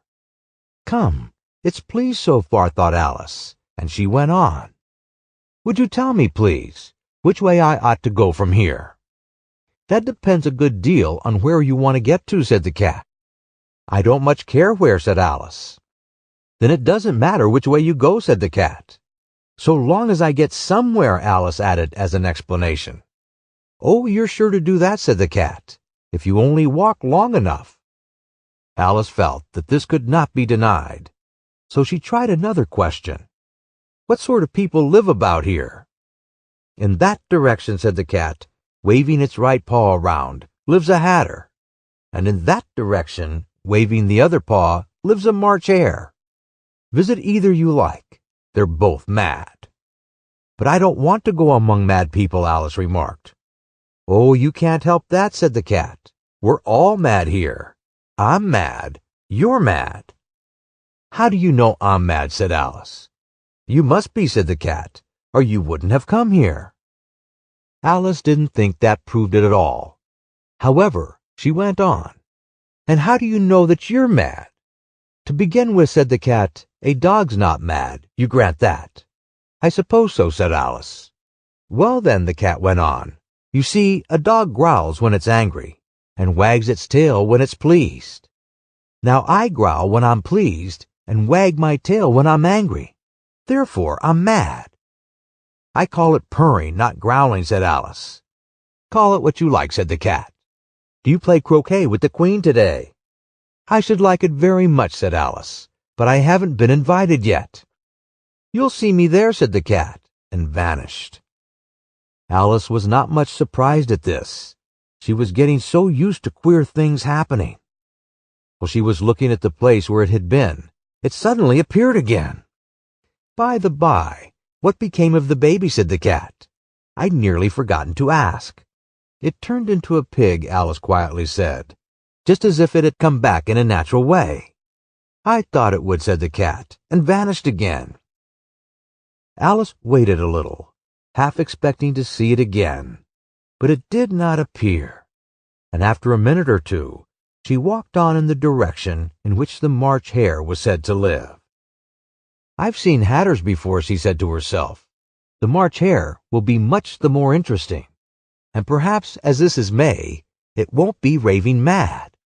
At least not so mad as it was in March. As she said this, she looked up, and there was the cat again, sitting on a branch of a tree. Did you say pig or fig, said the cat. I said pig, replied Alice. And I wish you wouldn't keep appearing and vanishing so suddenly. You make one quite giddy. All right, said the cat, and this time it vanished quite slowly, beginning with the end of the tail and ending with the grin, which remained some time after the rest of it had gone. Well, I've often seen a cat without a grin, thought Alice, but a grin without a cat. It's the most curious thing I've ever saw in my life. She had not gone much further before she came in sight of the house of the March hare. She thought it must be the right house, because the chimneys were shaped like ears, and the roof was thatched with fur. It was so large a house that she did not like to go nearer till she had nibbled some more of the left-hand bit of mushroom, and raised herself to about 2 feet high. Even then, she walked up towards it rather timidly, saying to herself, suppose it should be raving mad after all. I wish I'd gone to see the hatter instead. Chapter 7. A Mad Tea Party. There was a table set out under a tree in front of the house, and the March hare and the hatter were having tea at it. A dormouse was sitting between them, fast asleep, and the other two were using it as a cushion, resting their elbows on it, and talking over its head. Very uncomfortable for the dormouse, thought Alice. Only, as it's asleep, I suppose it doesn't mind. The table was a large one, but the three were all crowded together at one corner of it. No room, they cried out when they saw Alice coming. There's plenty of room, said Alice indignantly, and she sat down in a large armchair at one end of the table. Have some wine, the March hare said in an encouraging tone. Alice looked all round the table, but there was nothing on it but tea. I don't see any wine, she remarked. There isn't any, said the March hare. Then it wasn't very civil of you to offer it, said Alice angrily. It wasn't very civil of you to sit down without being invited, said the March hare. I didn't know it was your table, said Alice. It's laid for a great many more than 3. Your hair wants cutting, said the Hatter. He had been looking at Alice for some time with great curiosity, and this was his first speech. You should learn not to make personal remarks, Alice said with some severity. It's very rude. The Hatter opened his eyes very wide on hearing this, but all he said was, "Why is a raven like a writing desk?" Come, we shall have some fun now, thought Alice. I'm glad they've begun asking riddles. I believe I can guess that, she added aloud. Do you mean that you think you can find out the answer to it, said the March Hare. Exactly so, said Alice. Then you should say what you mean, the March Hare went on. I do, Alice hastily replied. At least, I mean what I say. That's the same thing, you know. Not the same thing a bit, said the Hatter. You might just as well say, I see what I eat, is the same thing as I eat what I see. You might just as well say, added the March Hare, that I like what I get, is the same thing as I get what I like. You might just as well say, added the Dormouse, who seemed to be talking in his sleep, that I breathe when I sleep is the same thing as I sleep when I breathe. It is the same thing with you, said the Hatter. And here the conversation dropped, and the party sat silent for a minute. When Alice thought over all she could remember about ravens and writing desks, which wasn't much, the Hatter was the first to break the silence. What day of the month is it, he said, turning to Alice.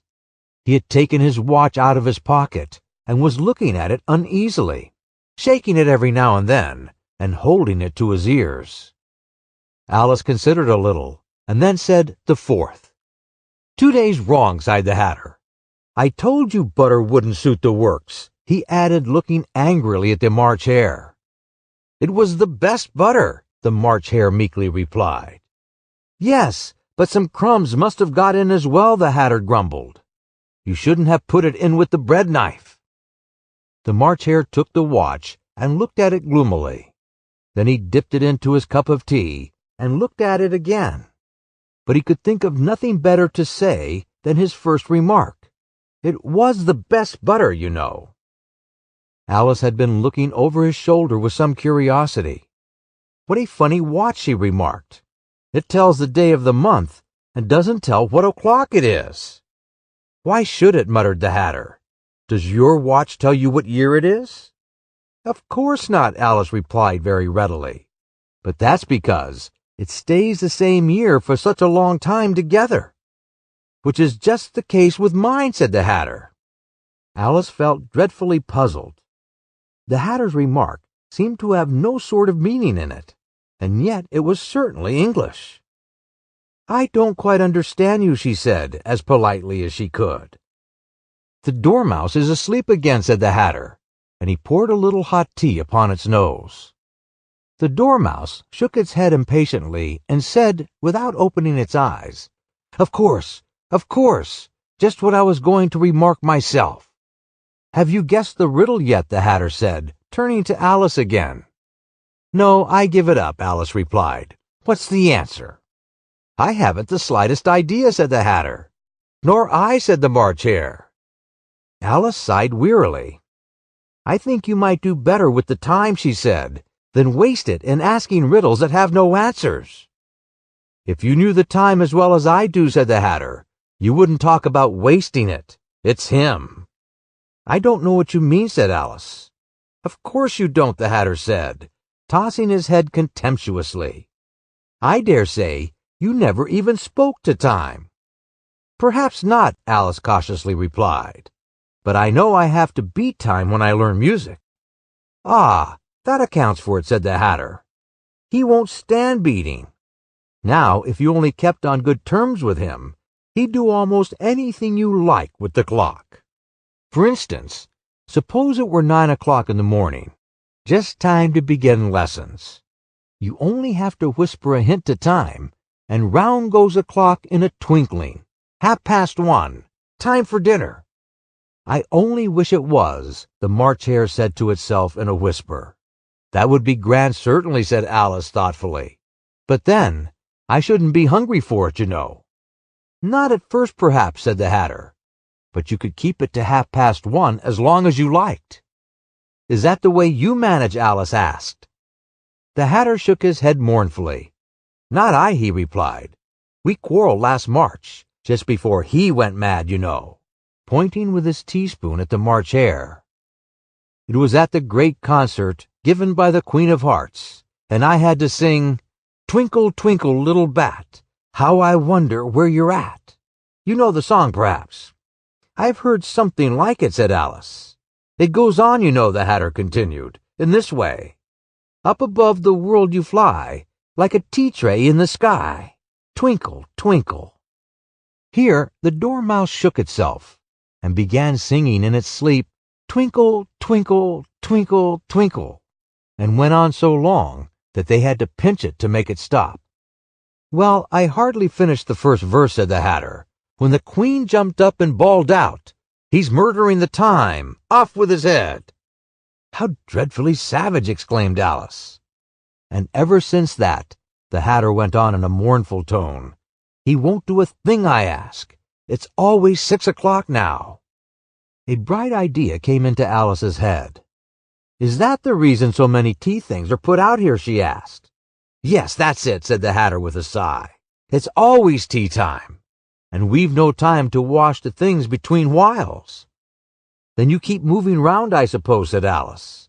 Exactly so, said the Hatter, as the things get used up. But what happens when you come to the beginning again? Alice ventured to ask. Suppose we change the subject, the March Hare interrupted, yawning. I'm getting tired of this. I vote the young lady tells us a story. I'm afraid I don't know one, said Alice, rather alarmed at the proposal. Then the Dormouse shall, they both cried. Wake up, Dormouse! And they pinched it on both sides at once. The Dormouse slowly opened his eyes. I wasn't asleep, he said in a hoarse, feeble voice. I heard every word you fellows were saying. Tell us a story, said the March Hare. Yes, please do, pleaded Alice. And be quick about it, added the Hatter, or you'll be asleep again before it's done. Once upon a time, there were 3 little sisters, the Dormouse began in a great hurry, and their names were Elsie, Lacie, and Tilly, and they lived at the bottom of a well. What did they live on? Said Alice, who always took a great interest in questions of eating and drinking. They lived on treacle, said the Dormouse, after thinking a minute or two. They couldn't have done that, you know, Alice gently remarked. They'd have been ill.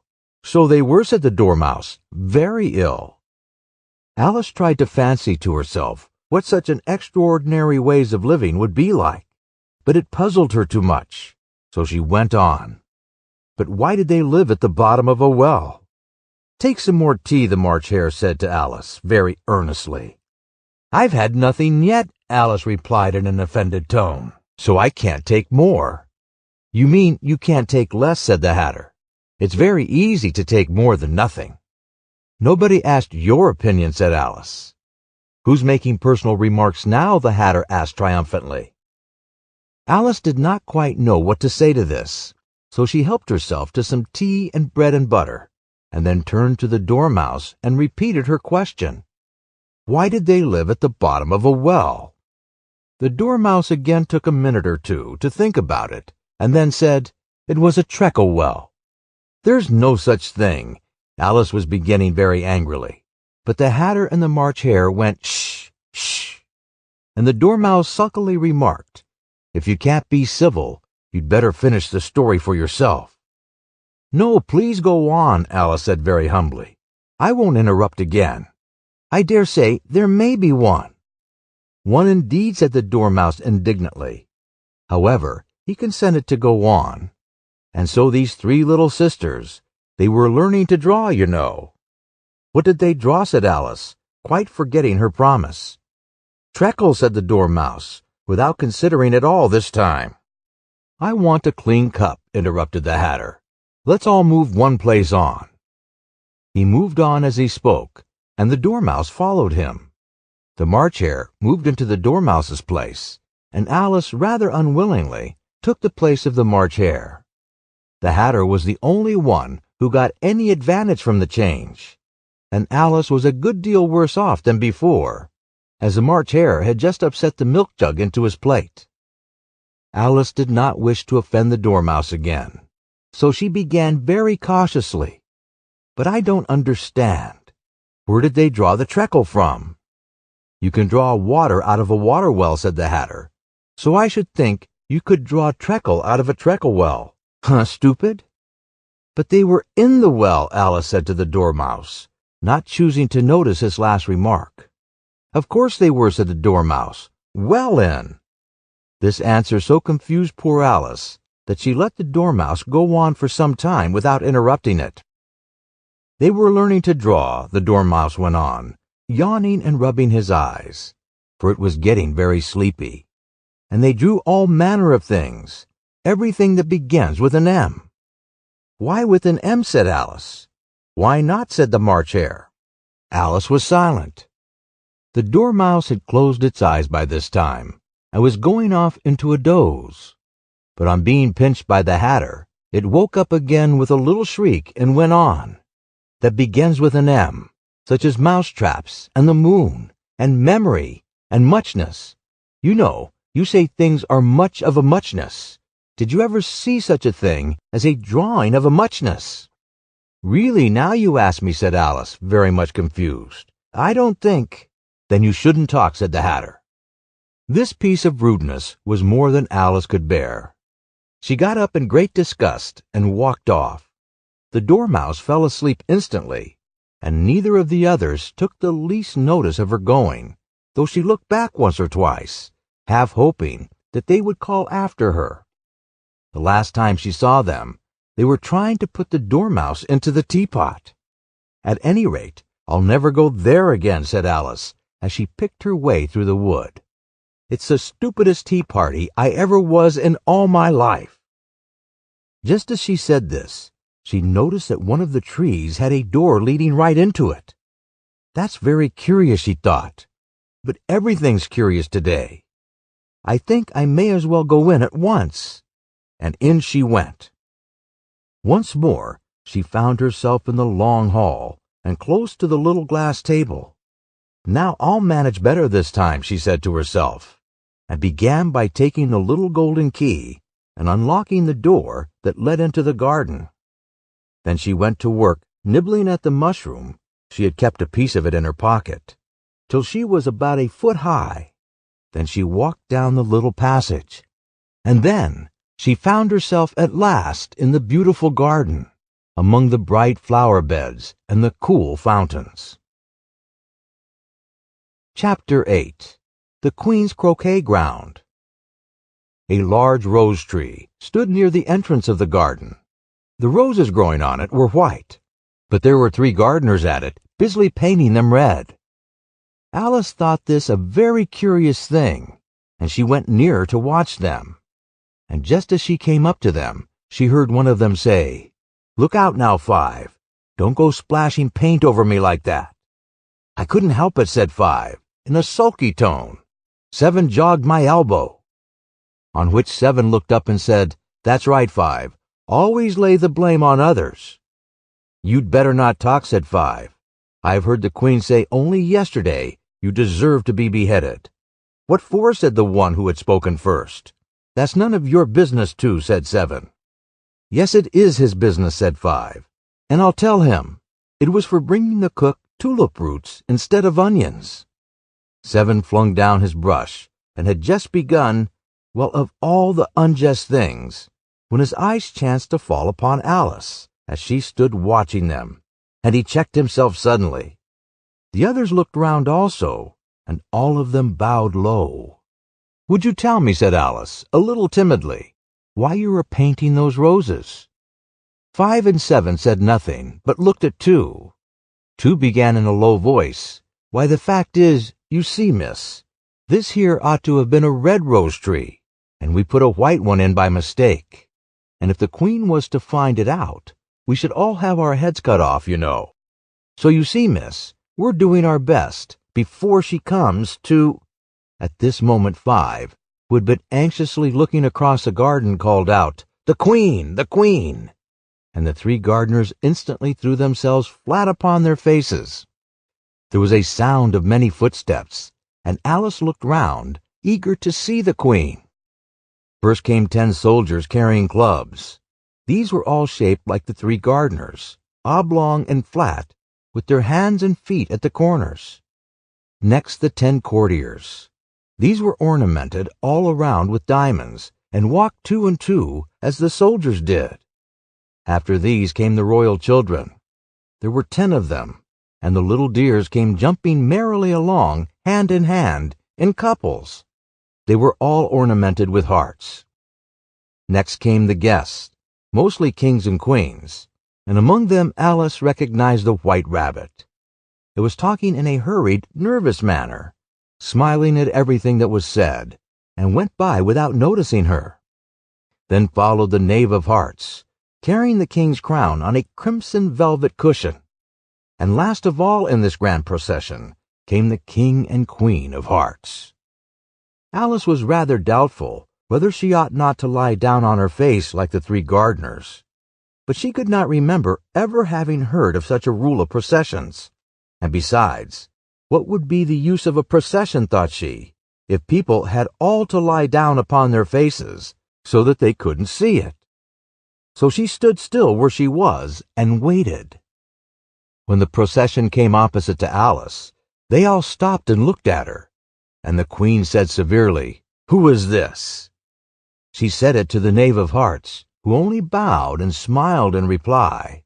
"Idiot," said the queen, tossing her head impatiently, and turning to Alice, she went on, "What's your name, child?" "My name is Alice, so please your majesty," said Alice very politely, but she added to herself, "Why, they're only a pack of cards after all. I needn't be afraid of them." "And who are these?" said the queen, pointing to the three gardeners who were lying round the rose tree. For, you see, as they were lying on their faces, and the pattern on their backs was the same as the rest of the pack, she could not tell whether they were gardeners, or soldiers, or courtiers, or 3 of her own children. "How should I know?" said Alice, surprised at her own courage. "It's no business of mine." The queen turned crimson with fury, and after glaring at her for a moment like a wild beast, screamed, "Off with her head! Off!" "Nonsense," said Alice, very loudly and decidedly, and the queen was silent. The king laid his hand upon her arm, and timidly said, "Consider, my dear, she is only a child." The queen turned angrily away from him, and said to the knave, "Turn them over." The knave did so, very carefully, with 1 foot. "Get up," said the queen, in a shrill, loud voice, and the 3 gardeners instantly jumped up, and began bowing to the king, the queen, the royal children, and everybody else. "Leave off that," screamed the queen. "You make me giddy." And then turning to the rose tree, she went on, "What have you been doing here?" "May it please your majesty," said 2, in a very humble tone, going down on one knee as he spoke. "We were trying—" "I see," said the queen, who had meanwhile been examining the roses. "Off with their heads." And the procession moved on, 3 of the soldiers remaining behind to execute the unfortunate gardeners, who ran to Alice for protection. "You shan't be beheaded," said Alice, and she put them into a large flower pot that stood near. The 3 soldiers wandered about for a minute or 2, looking for them, and then quietly marched off after the others. "Are their heads off?" shouted the queen. "Their heads are gone, if it please your majesty," the soldiers shouted in reply. "That's right," shouted the queen. "Can you play croquet?" The soldiers were silent and looked at Alice, as the question was evidently meant for her. "Yes," shouted Alice. "Come on then," roared the queen, and Alice joined the procession, wondering very much what would happen next. It's a very fine day," said a timid voice at her side. She was walking by the white rabbit, who was peeping anxiously into her face. "Very," said Alice. "Where's the Duchess?" "Hush, hush," said the rabbit in a low, hurried tone. He looked anxiously over his shoulder as he spoke, and then raised himself upon tiptoe, put his mouth close to her ear, and whispered, "She's under sentence of execution." "What for?" said Alice. "Did you say what a pity?" the rabbit asked. "No, I didn't," said Alice. "I don't think it's at all a pity. I said what for." "She boxed the Queen's ear," the rabbit began. Alice gave a little scream of laughter.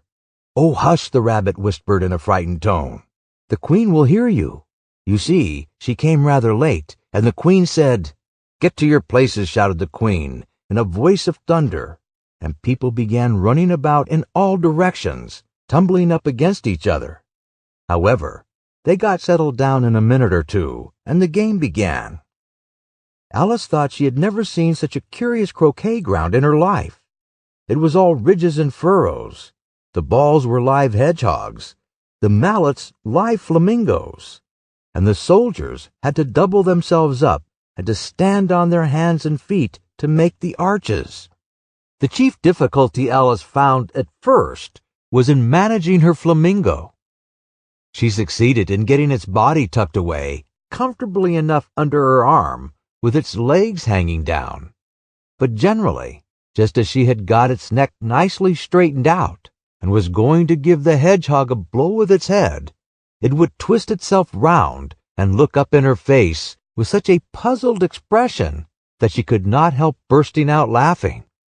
And when she had got its head down and was going to begin again, it was very provoking to find that the hedgehog had unrolled itself and was in the act of crawling away.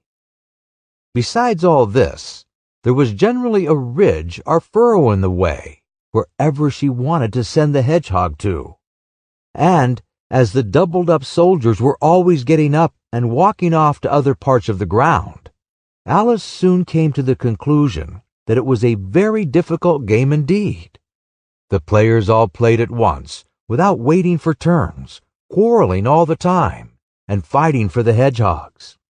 And in a very short time, the Queen was in a furious passion, and went stamping about and shouting, "Off with his head," or "Off with her head," about once in a minute.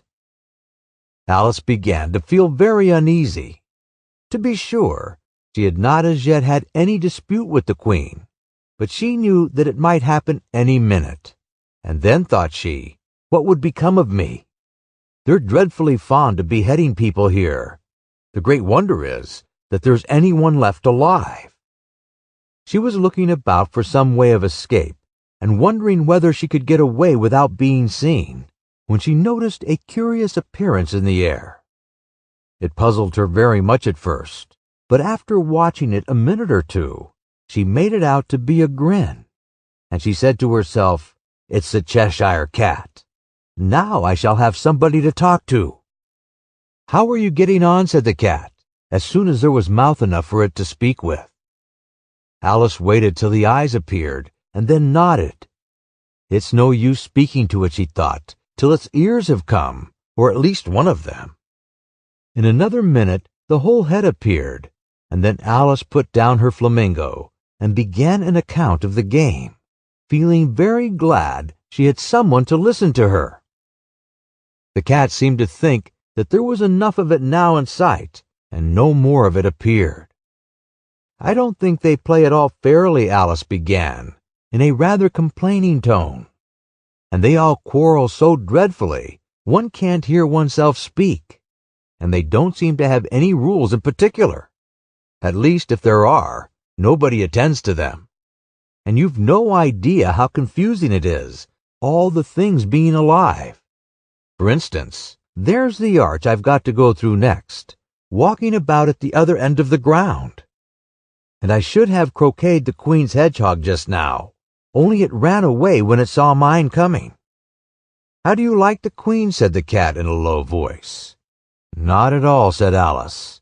"She's so extremely—" Just then she noticed that the Queen was close behind her, listening. So she went on, "Likely to win, that it's hardly worth while finishing the game." The Queen smiled and passed on. "Who are you talking to?" said the King, going up to Alice and looking at the cat's head with great curiosity. "It's a friend of mine, a Cheshire Cat," said Alice. "Allow me to introduce it." "I don't like the look of it at all," said the King. "However, it may kiss my hand if it likes." "I'd rather not," said the cat. "Don't be impertinent," said the king, "and don't look at me like that." He got behind Alice as he spoke. "A cat may look at a king," said Alice. "I've read that in some book, but I don't remember where." "Well, it must be removed," said the king very decidedly, and he called the queen, who was passing at the moment. "My dear, I wish you would have this cat removed." The queen had only one way of settling all difficulties, great or small. "Off with his head," she said, without even looking round. "I'll fetch the executioner myself," said the king eagerly, and he hurried off. Alice thought she might as well go back and see how the game was going on, as she heard the queen's voice in the distance, screaming with passion. She had already heard her sentence for 3 of the players to be executed for having missed their turns, and she did not like the look of things at all, as the game was in such confusion that she never knew whether it was her turn or not. So she went in search of her hedgehog.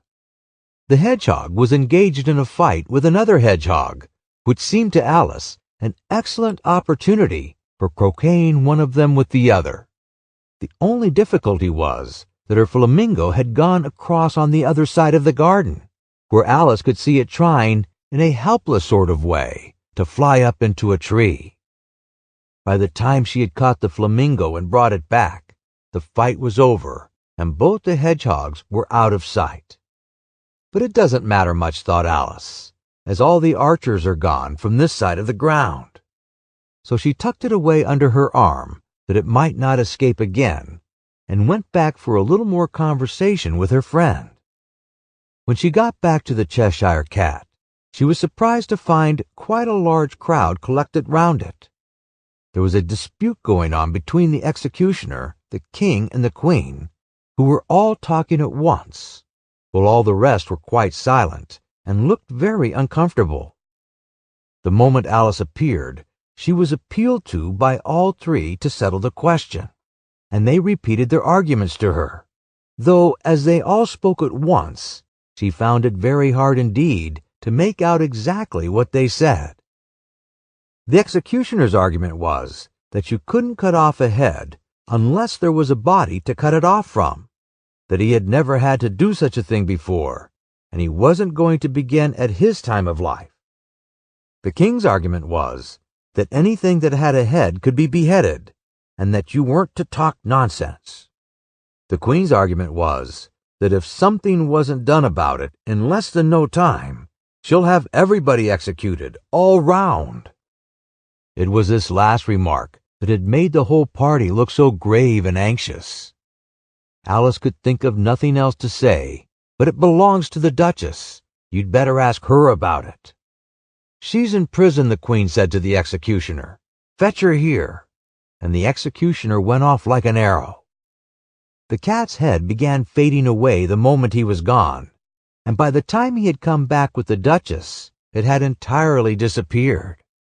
So the king and the executioner ran wildly up and down looking for it, while the rest of the party went back to the game. Chapter 9. The Mock Turtle Story.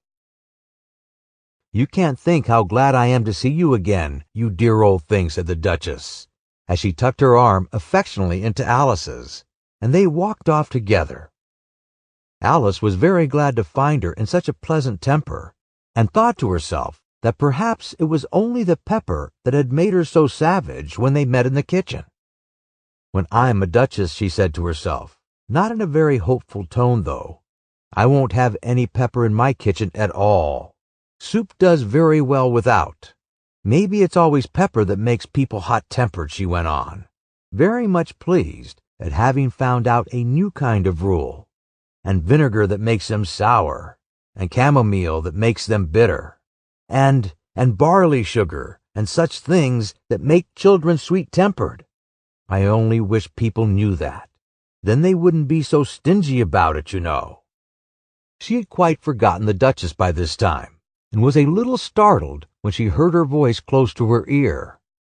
You're thinking about something, my dear, and that makes you forget to talk. I can't tell you just now what the moral of that is, but I shall remember it in a bit. Perhaps it hasn't one, Alice ventured to remark. Tut, tut, child, said the Duchess. Everything's got a moral, if only you can find it. And she squeezed herself up closer to Alice's side as she spoke. Alice did not much like keeping so close to her. First, because the Duchess was very ugly, and secondly, because she was exactly the right height to rest her chin upon Alice's shoulder, and it was an uncomfortably sharp chin. However, she did not like to be rude, so she bore it as well as she could. The game's going on rather better now, she said, by way of keeping up the conversation a little. 'Tis so, said the Duchess, and the moral of that is, oh, 'tis love. 'Tis love that makes the world go round. Somebody said, Alice whispered, that it's done by everybody minding their own business. Ah, well, it means much the same thing, said the Duchess, digging her sharp little chin into Alice's shoulder as she added, and the moral of that is, take care of the sense, and the sounds will take care of themselves. How fond she is of finding morals in things, Alice thought to herself. I dare say you're wondering why I don't put my arm round your waist, the Duchess said after a pause. The reason is that I'm doubtful about the temper of your flamingo. Shall I try the experiment? He might bite, Alice cautiously replied, not feeling at all anxious to have the experiment tried. Very true, said the Duchess. Flamingos and mustard both bite. And the moral of that is, birds of a feather flock together. Only mustard isn't a bird, Alice remarked. Right as usual, said the Duchess. What a clear way you have of putting things. It's a mineral, I think, said Alice. Of course it is, said the Duchess, who seemed ready to agree to everything that Alice said. There's a large mustard mine near here, and the moral of that is, the more there is of mine, the less there is of yours. Oh, I know, exclaimed Alice, who had not attended to this last remark. It's a vegetable. It doesn't look like one, but it is. I quite agree with you, said the Duchess, and the moral of that is, be what you would seem to be, or, if you would like it put more simply, never imagine yourself not to be otherwise than what it might appear to others that what you were or might have been was not otherwise than what you had been would have appeared to them to be otherwise. I think I should understand that better, Alice said very politely, if I had written it down, but I can't quite follow it as you say it. That's nothing to what I could say if I choose, the Duchess replied, in a pleased tone. Pray, don't trouble yourself to say it any longer than that, said Alice. Oh, don't talk about trouble, said the Duchess. I make you a present of everything I've said as yet. A cheap sort of present, thought Alice. I'm glad they don't give birthday presents like that. But she did not venture to say it out loud. Thinking again, the Duchess asked, with another dig of her sharp little chin. I've a right to think, said Alice sharply, for she was beginning to feel a little worried.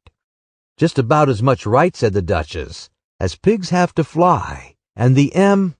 But here, to Alice's great surprise, the Duchess's voice died away, even in the middle of her favored word, moral, and the arm that was linked into hers began to tremble.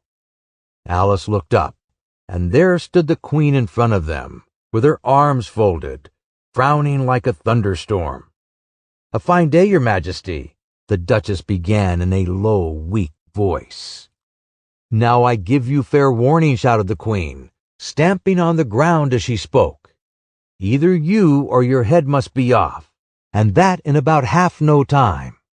Take your choice. The Duchess took her choice and was gone in a moment. Let's go on with the game, the Queen said to Alice, and Alice was too much frightened to say a word, but slowly followed her back to the croquet ground. The other guests had taken advantage of the Queen's absence and were resting in the shade. However, the moment they saw her, they hurried back to the game, the Queen merely remarking that a moment's delay would cost them their lives. All the time they were playing, the Queen never left off quarreling with the other players and shouting off with his head or off with her head. Those whom she sentenced were taken into custody by the soldiers, who, of course, had to leave off being arches to do this, so that by the end of half an hour or so, there were no arches left, and all the players, except the king, the queen, and Alice, were in custody and under sentence of execution. Then the queen left off, quite out of breath, and said to Alice, "Have you seen the Mock Turtle yet?" "No," said Alice. "I don't even know what a mock turtle is." "It's the thing mock turtle soup is made from," said the queen. "I never saw one or heard of one," said Alice. "Come on then," said the queen, "and he shall tell you his story." As they walked off together, Alice heard the king say in a low voice to the company generally, "You are all pardoned." "Come, that's a good thing," she said to herself, for she had felt quite unhappy at the number of executions the queen had ordered.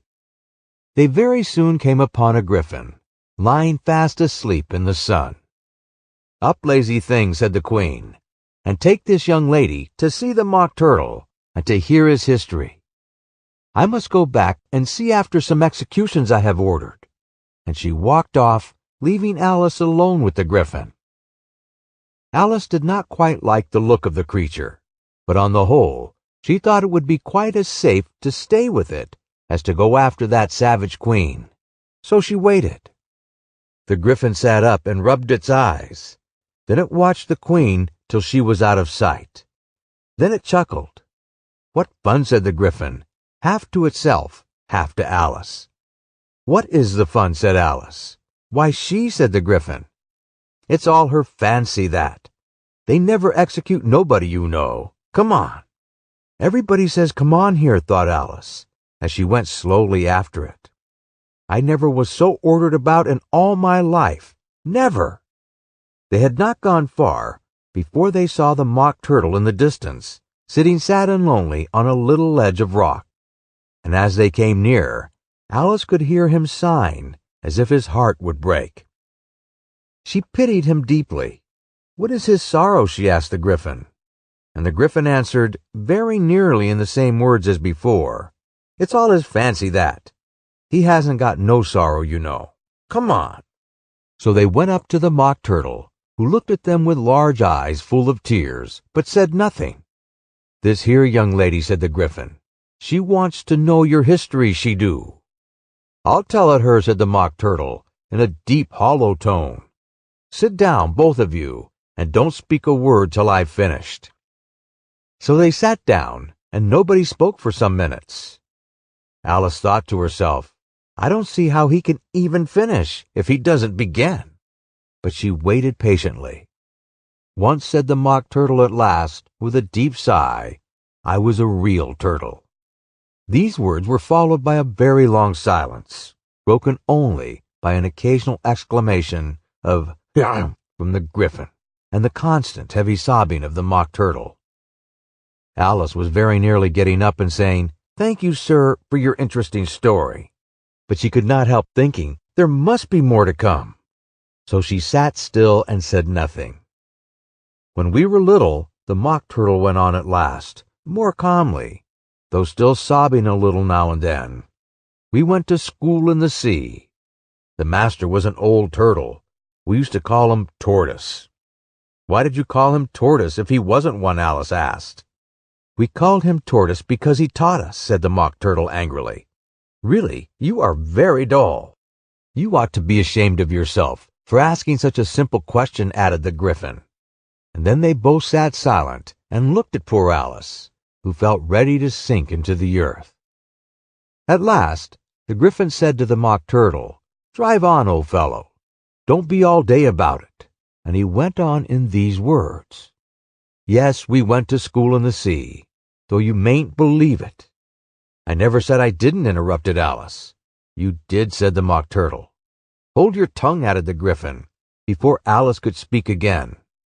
The Mock Turtle went on. "We had the best of educations. In fact, we went to school every day." "I've been to a day school too," said Alice. "You needn't be so proud as all that." "With extras?" asked the Mock Turtle a little anxiously. "Yes," said Alice. "We learned French and music." "And washing?" said the Mock Turtle. "Certainly not," said Alice indignantly. "Ah, then yours wasn't a really good school," said the Mock Turtle, in a tone of great relief. Now at ours, they had at the end of the bill French, music, and washing. Extra. "You couldn't have wanted it much," said Alice, "living at the bottom of the sea." "I couldn't afford to learn it," said the Mock Turtle with a sigh. "I only took the regular course." "What was that?" inquired Alice. "Reeling and writhing, of course, to begin with," the Mock Turtle replied. "And then the different branches of arithmetic, ambition, distraction, uglification, and derision." "I never heard of uglification," Alice ventured to say. "What is it?" The Gryphon lifted up both its paws in surprise. "What? Never heard of uglifying?" it exclaimed. "You know what to beautify is, I suppose." "Yes," said Alice doubtfully. "It means to make anything prettier."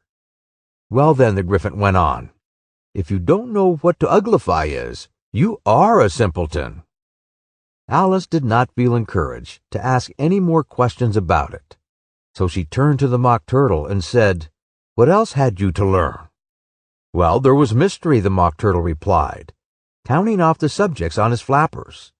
"Mystery, ancient and modern, was seaography, then drawling, and drawling master was an old codger eel that used to come once a week. He taught us drawling, stretching, and fainting in coils." "What was that like?" said Alice. "Well, I can't show it you myself," the Mock Turtle said. "I'm too stiff, and the Gryphon never learnt it." "Hadn't time," said the Gryphon. "I went to the classics master, though. He was an old crab, he was." "I never went to him," the Mock Turtle said with a sigh. "He taught laughing and grief, they used to say." So he did, said the Gryphon, sighing in his turn. And both creatures hid their face in their paws. "And how many hours a day did you do lessons?" said Alice, in a hurry to change the subject. 10 hours the first day," said the Mock Turtle, 9 the next, and so on. "What a curious plan!" exclaimed Alice. "That's the reason they're called lessons," the Gryphon remarked, "because they lesson from day to day." This was quite a new idea to Alice, and she thought it over a little before she made her next remark. "Then the 11th day must have been a holiday." "Of course it was," said the Mock Turtle. "And how did you manage on the 12th?" Alice went on eagerly. "That's enough about lessons," the Gryphon interrupted in a very decided tone. "Tell her something about the games now." Chapter 10. The Lobster Quadrille. The Mock Turtle sighed deeply and drew the back of one flapper across his eyes. He looked at Alice and tried to speak, but for a minute or two sobs choked his voice. "Same as if he had a bone in his throat," said the Gryphon, and it set to work shaking him and punching him in the back. At last the Mock Turtle recovered his voice, and with tears running down his cheeks, he went on again. "You may not have lived much under the sea." "I haven't," said Alice. "And perhaps you were never even introduced to a lobster." Alice began to say, "I once tasted," but checked herself hastily and said, "No, never." "So you can have no idea what a delightful thing a lobster quadrille is." "No, indeed," said Alice. "What sort of a dance is it?" "Why," said the Gryphon, "you first form into a line along the seashore." "2 lines," cried the Mock Turtle. "Seals, turtles, salmon, and so on. Then when you've cleared all the jellyfish out of the way—" "That generally takes some time," interrupted the Gryphon. "You advance twice, each with a lobster as a partner," cried the Gryphon. "Of course," the Mock Turtle said. "Advance twice, set to partners. Change lobsters and retire in same order," continued the Gryphon. "Then you know," the Mock Turtle went on, "you throw the—" "The lobsters," shouted the Gryphon, with a bound into the air, "as far out to sea as you can." "Swim after them," screamed the Gryphon. "Turn a somersault in the sea," cried the Mock Turtle, capering wildly about. "Change lobsters again," yelled the Gryphon at the top of its voice. "Back to land again, and that's all the first figure," said the Mock Turtle, suddenly dropping his voice. And the 2 creatures, who had been jumping about like mad things all this time, sat down again very sadly and quietly and looked at Alice. It must have been a very pretty dance, said Alice timidly. Would you like to see a little of it, said the Mock Turtle. Very much indeed, said Alice. Come, let's try the first figure, said the Mock Turtle to the Gryphon. We can do without lobsters, you know. Which shall sing? Oh, you sing, said the Gryphon.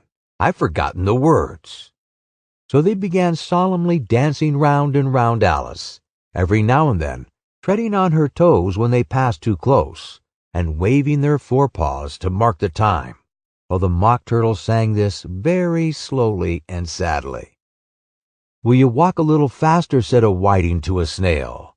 There's a porpoise close behind us, and he's treading on my tail. See how eagerly the lobsters and the turtles all advance. They are waiting on the shingle. Will you come and join the dance? Will you, won't you, will you, won't you, will you join the dance? Will you, won't you, will you, won't you join the dance? You can really have no notion how delightful it will be when they take us up and throw us with the lobsters out to sea. But the snail replied, too far, and gave a look askance. Said he thanked the whiting kindly, but he would not join the dance. Would not, could not, would not, could not join the dance. Would not, could not, could not join the dance. What matters it how far we go? His scaly friend replied. There is another shore, you know, upon the other side. The further off from England, the nearer is to France. Then turn not pale, beloved snail, but come and join the dance. Will you, won't you, will you, won't you join the dance? Will you, won't you, won't you join the dance? Thank you. It's a very interesting dance to watch, said Alice, feeling very glad that it was over at last. And I do so like that curious song about the whiting. Oh, as to the whiting, said the Mock Turtle, you've seen them, of course. Yes, said Alice, I've often seen them at She checked herself hastily. I don't know where Din may be, said the Mock Turtle, but if you've seen them so often, of course you know what they're like. I believe so, Alice replied thoughtfully. They have their tails in their mouths, and they're all over crumbs. You're wrong about the crumbs, said the Mock Turtle. Crumbs would all wash off in the sea. But they have their tails in their mouths, and the reason is— Here the Mock Turtle yawned and shut his eyes. Tell her about the reason and all that, he said to the Gryphon. The reason is, said the Gryphon, that they would go to the lobsters to the dance. So they got thrown out to sea, so that they had to fall a long way, so they got their tails fast in their mouths, so they couldn't get them out again, that's all. Thank you, said Alice. It's very interesting. I never knew so much about a whiting before. I can tell you more than that if you like, said the Gryphon. Do you know why it's called a whiting? I never thought about it, said Alice. Why? It does the boots and shoes, the Gryphon replied very solemnly. Alice was thoroughly puzzled. Does the boots and shoes? She repeated in a wondering tone. Why, what are your shoes done with, said the Gryphon. I mean, what makes them so shiny? Alice looked down at them and considered a little before she gave her answer. They're done with blacking, I believe. Boots and shoes under the sea, the Gryphon went on in a deep voice, are done with whiting. Now you know. And what are they made of? Alice asked in a tone of great curiosity. Soles and eels, of course, the Gryphon replied rather impatiently. Any shrimp could have told you that. If I'd been the whiting, said Alice, whose thoughts were still running on the song, I'd have said to the porpoise, keep back, please. We don't want you with us. They were obliged to have him with them, the Mock Turtle said.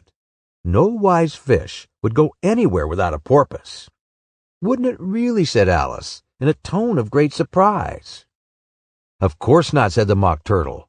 Why, if a fish came to me and told me he was going on a journey, I would say, with what purpose? Don't you mean purpose? Said Alice. I mean what I say, the Mock Turtle replied, in an offended tone.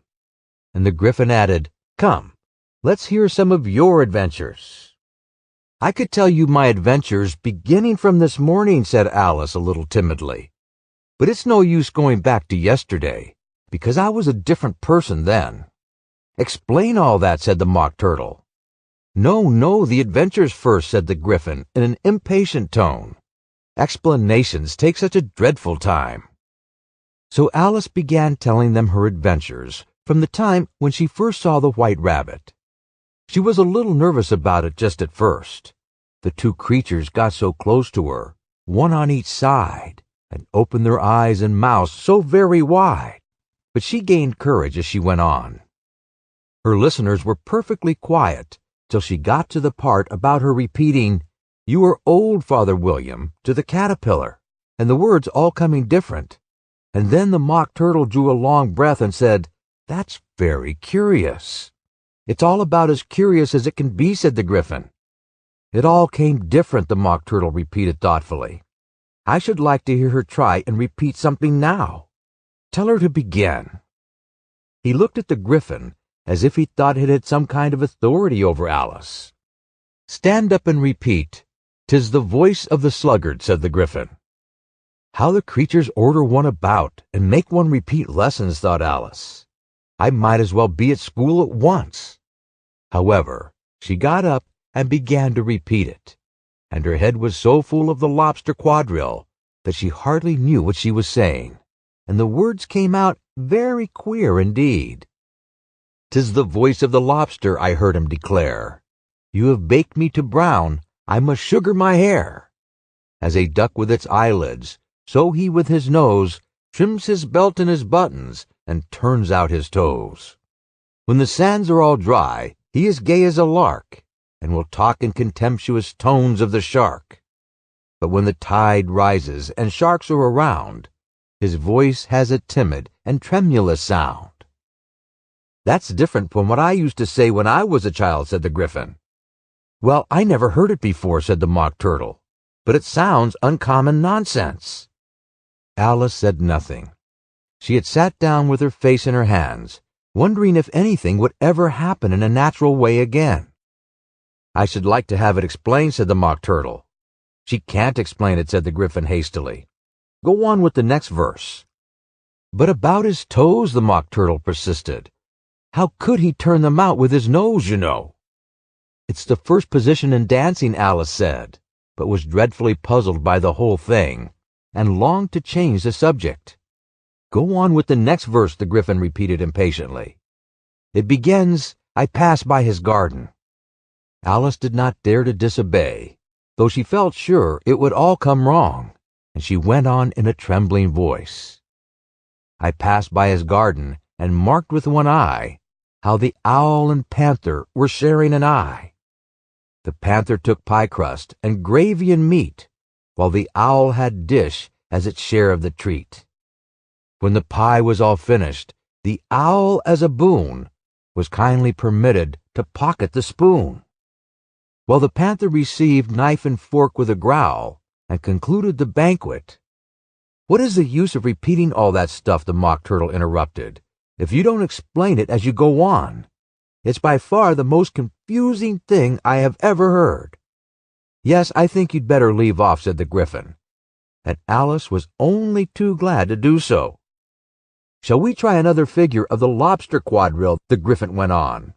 "Or would you like the Mock Turtle to sing you a song?" "Oh, a song, please, if the Mock Turtle would be so kind," Alice replied, so eagerly that the Gryphon said, in a rather offended tone, "No accounting for tastes. Sing her Turtle Soup, will you, old fellow?" The Mock Turtle sighed deeply, and began in a voice sometimes choked with sobs to sing this: "Beautiful soup, so rich and green, waiting in a hot tureen. Who for such dainties would not stoop? Soup of the evening, beautiful soup. Soup of the evening, beautiful soup. Beautiful soup, beautiful soup. Soup of the evening, beautiful, beautiful soup." Beautiful soup. Who cares for fish, game, or any other dish? Who would not give all else for 2 pennyworth only a beautiful soup? Pennyworth only a beautiful soup. Beautiful soup, beautiful soup. Soup of the evening, beautiful, beautiful soup." "Chorus again," cried the Gryphon, and the Mock Turtle had just begun to repeat it when a cry of the trial's beginning was heard in the distance. "Come on," cried the Gryphon, and taking Alice by the hand, it hurried off without waiting for the end of the song. "What trial is it?" Alice panted as she ran. But the Gryphon only answered, "Come on," and ran the faster, while more and more faintly came, carried on the breeze that followed them, the melancholy words, "Soup of the evening, beautiful, beautiful soup." Chapter 11. Who Stole the Tarts? The King and Queen of Hearts were seated on their throne when they arrived, with a great crowd assembled about them. All sorts of little birds and beasts, as well as the whole pack of cards. The knave was standing before them in chains, with a soldier on each side to guard him. And near the king was the White Rabbit, with a trumpet in one hand and a scroll of parchment in the other. In the very middle of the court was a table with a large dish of tarts upon it. They looked so good that it made Alice quite hungry to look at them. "I'd wish they'd get the trial done," she thought, "and hand round the refreshments." But there seemed to be no chance of this, so she began looking at everything about her to pass away the time. Alice had never been in a court of justice before, but she had read about them in books, and she was quite pleased to find that she knew the name of nearly everything there. "That's the judge," she said to herself, "because of his great wig." The judge, by the way, was the king, and as he wore his crown over the wig, he did not look at all comfortable, and it was certainly not becoming. "And that's the jury box," thought Alice, "and those 12 creatures."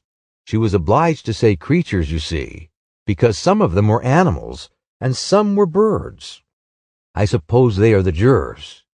She said this last word 2 or 3 times over to herself, being rather proud of it, for she thought, and rightly too, that very few little girls of her age knew the meaning of it all. However, jurymen would have done just as well. The 12 jurors were all writing very busily on slates. "What are they doing?" Alice whispered to the Gryphon. "They can't have anything to put down yet, before the trial's begun." "They're putting down their names," the Gryphon whispered in reply, "for fear they should forget them before the end of the trial." "Stupid things," Alice began in a loud, indignant voice, but she stopped hastily, for the White Rabbit cried out, "Silence in the court!" And the king put on his spectacles and looked anxiously round to make out who was talking. Alice could see, as well as if she were looking over their shoulders, that all the jurors were writing down stupid things on their slates, and she could even make out that one of them didn't know how to spell stupid, and that he had to ask his neighbor to tell him. "A nice muddle their slates will be in before the trial's over," thought Alice. One of the jurors had a pencil that squeaked. This, of course, Alice could not stand, and she went round the court and got behind him, and very soon found an opportunity of taking it away. She did it so quickly that the poor little juror, it was Bill the Lizard, could not make out at all what had become of it. So after hunting all about for it, he was obliged to write with one finger for the rest of the day, and this was of very little use, as it left no mark on the slate. "Herald, read the accusation," said the king. On this, the White Rabbit blew 3 blasts on the trumpet, and then unrolled the parchment scroll, and read as follows. "The Queen of Hearts, she made some tarts, all on a summer day. The Knave of Hearts, he stole those tarts, and took them quite away." "Consider your verdict," the king said to the jury. Not yet," the rabbit hastily interrupted. "There's a great deal to come before that." "Call the witness," said the king. And the White Rabbit blew 3 blasts on the trumpet, and called out, "First witness." The first witness was the Hatter. He came in with a teacup in one hand, and a piece of bread and butter in the other. "I beg your pardon, your Majesty," he began, "for bringing these in, but I hadn't quite finished my tea when I was sent for." "You ought to have finished," said the king. "When did you begin?" The Hatter looked at the March Hare, who had followed him into the court, arm in arm with the Dormouse. 14th of March, I think it was, he said. 15th, said the March Hare. 16th, added the Dormouse. Write that down, the king said to the jury. And the jury eagerly wrote down all 3 dates on their slates, and then added them up and reduced the answer to shillings and pence. Take off your hat, the king said to the Hatter. It isn't mine, said the Hatter. Stolen, the king exclaimed, turning to the jury, who instantly made a memorandum of the fact. I keep them to sell, the Hatter added as an explanation. I've none of my own. I'm a Hatter. Here the queen put on her spectacles and began staring at the Hatter, who turned pale and fidgeted. Give your evidence, said the king, and don't be nervous, or I'll have you executed on the spot. This did not seem to encourage the witness at all. He kept shifting from one foot to the other, looking uneasily at the queen, and in his confusion, he bit a large piece out of his teacup instead of the bread and butter.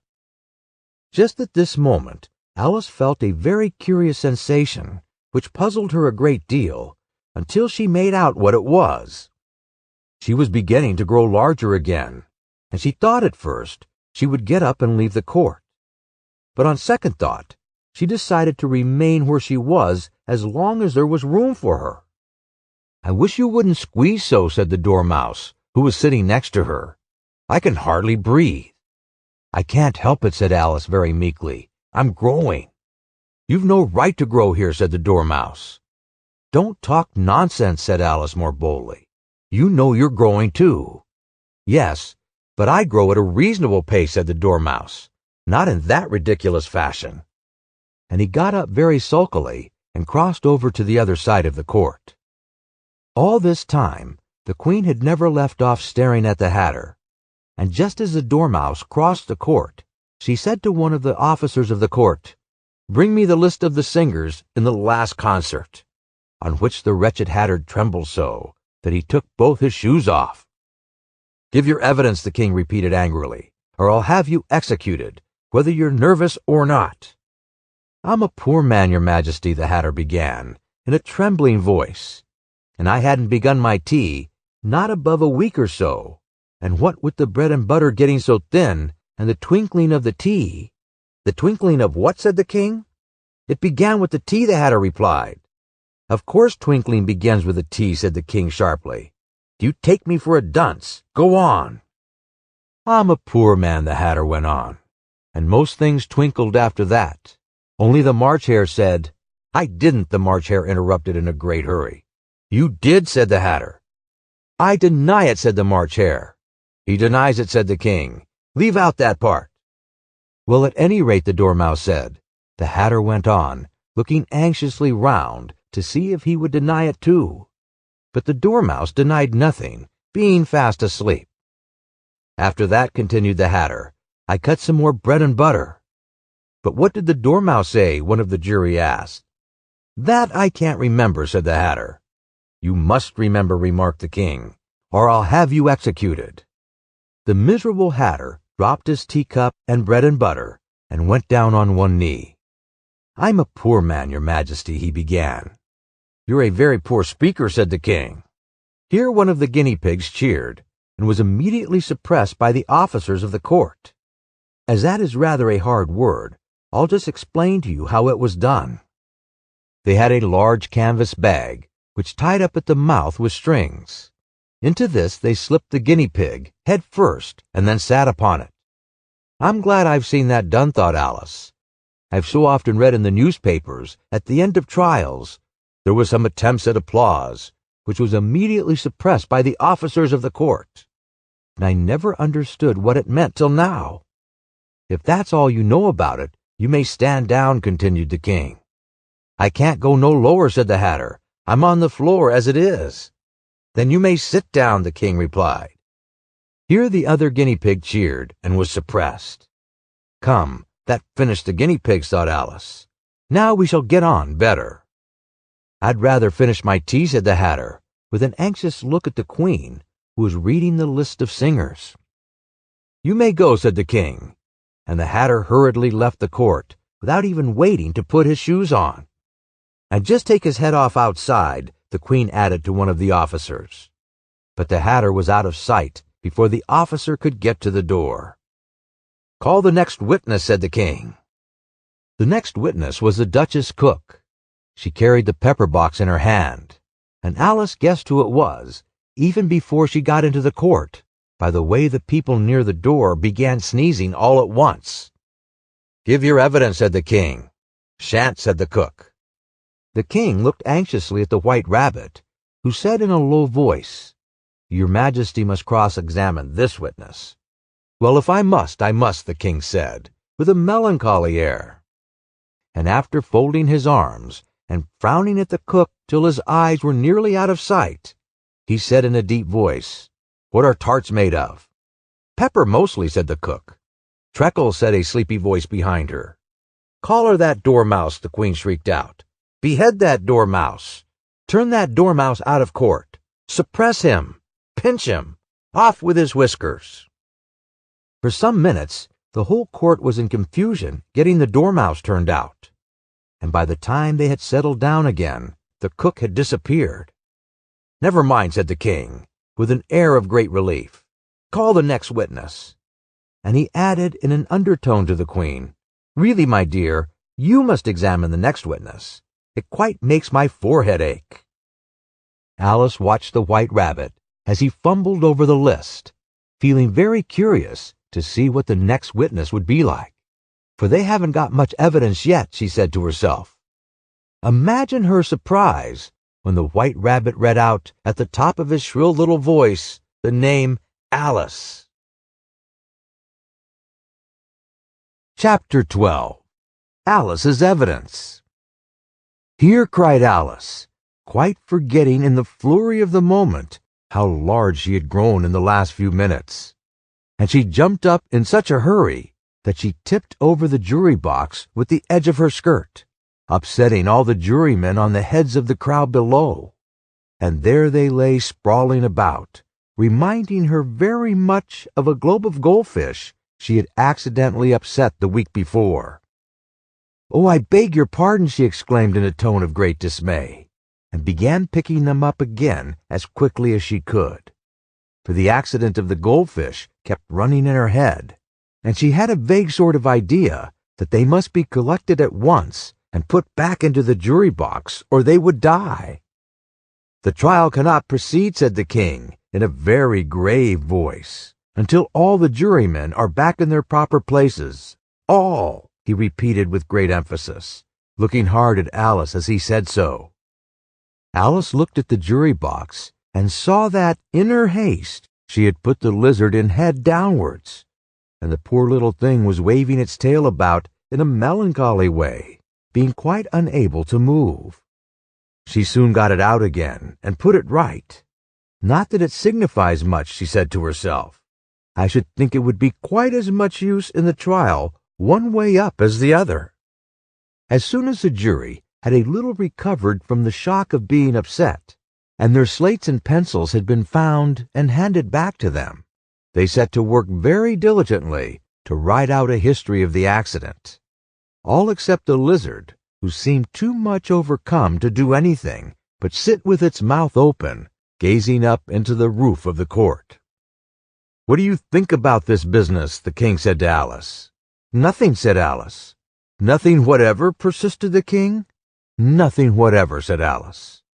That's very important, the King said, turning to the jury. They were just beginning to write this down on their slates when the White Rabbit interrupted. Unimportant, Your Majesty means, of course, he said in a very respectful tone, but frowning and making faces at him as he spoke. Unimportant, of course I meant, the King hastily said, and went on to himself in an undertone. Important, unimportant, important, unimportant, as if he was trying which word sounded best. Some of the jury wrote it down important, and some unimportant. Alice could see this, as she was near enough to look over their slates. But it doesn't matter a bit, she thought to herself.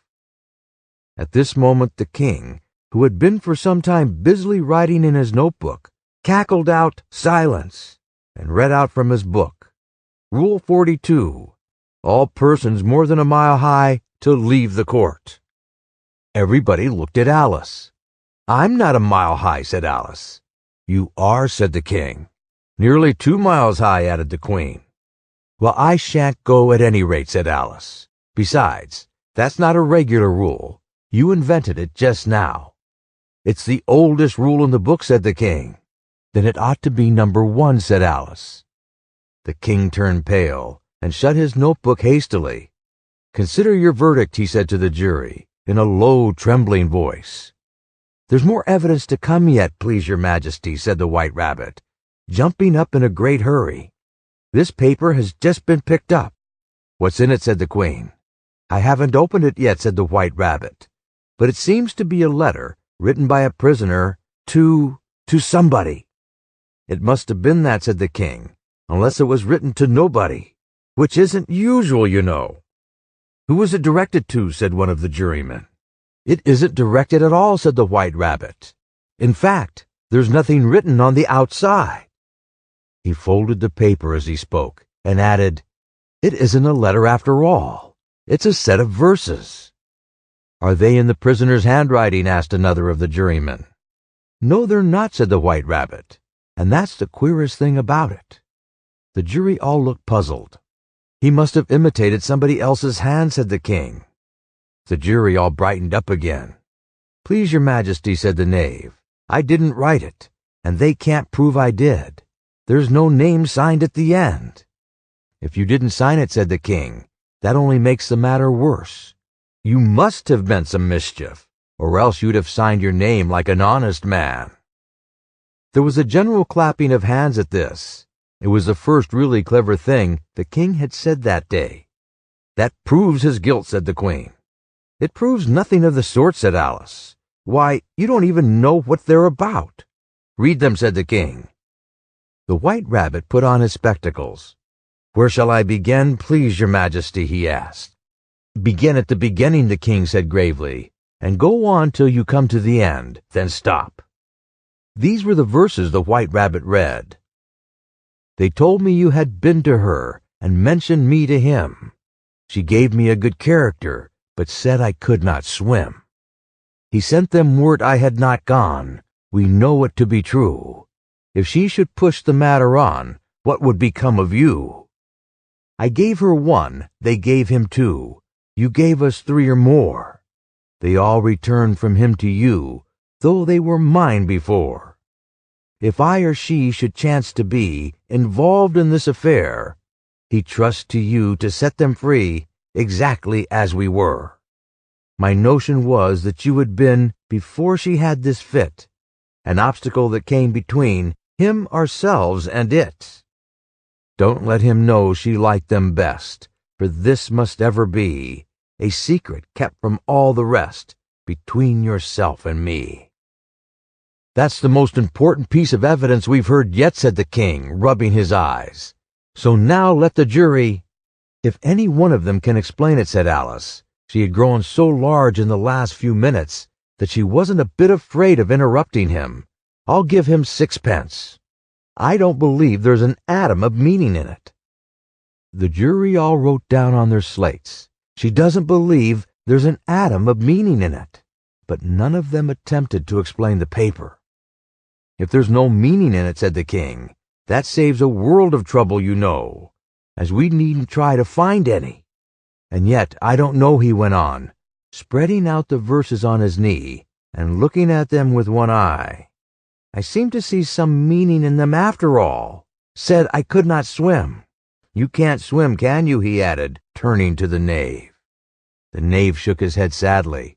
Do I look like it? He said, which he certainly did not, being made entirely of cardboard. All right so far, said the king, and he went on muttering the verses to himself. We know it to be true. That's the jury, of course. I gave her 1, they gave him 2. Why, that must be what he did with the tarts, you know.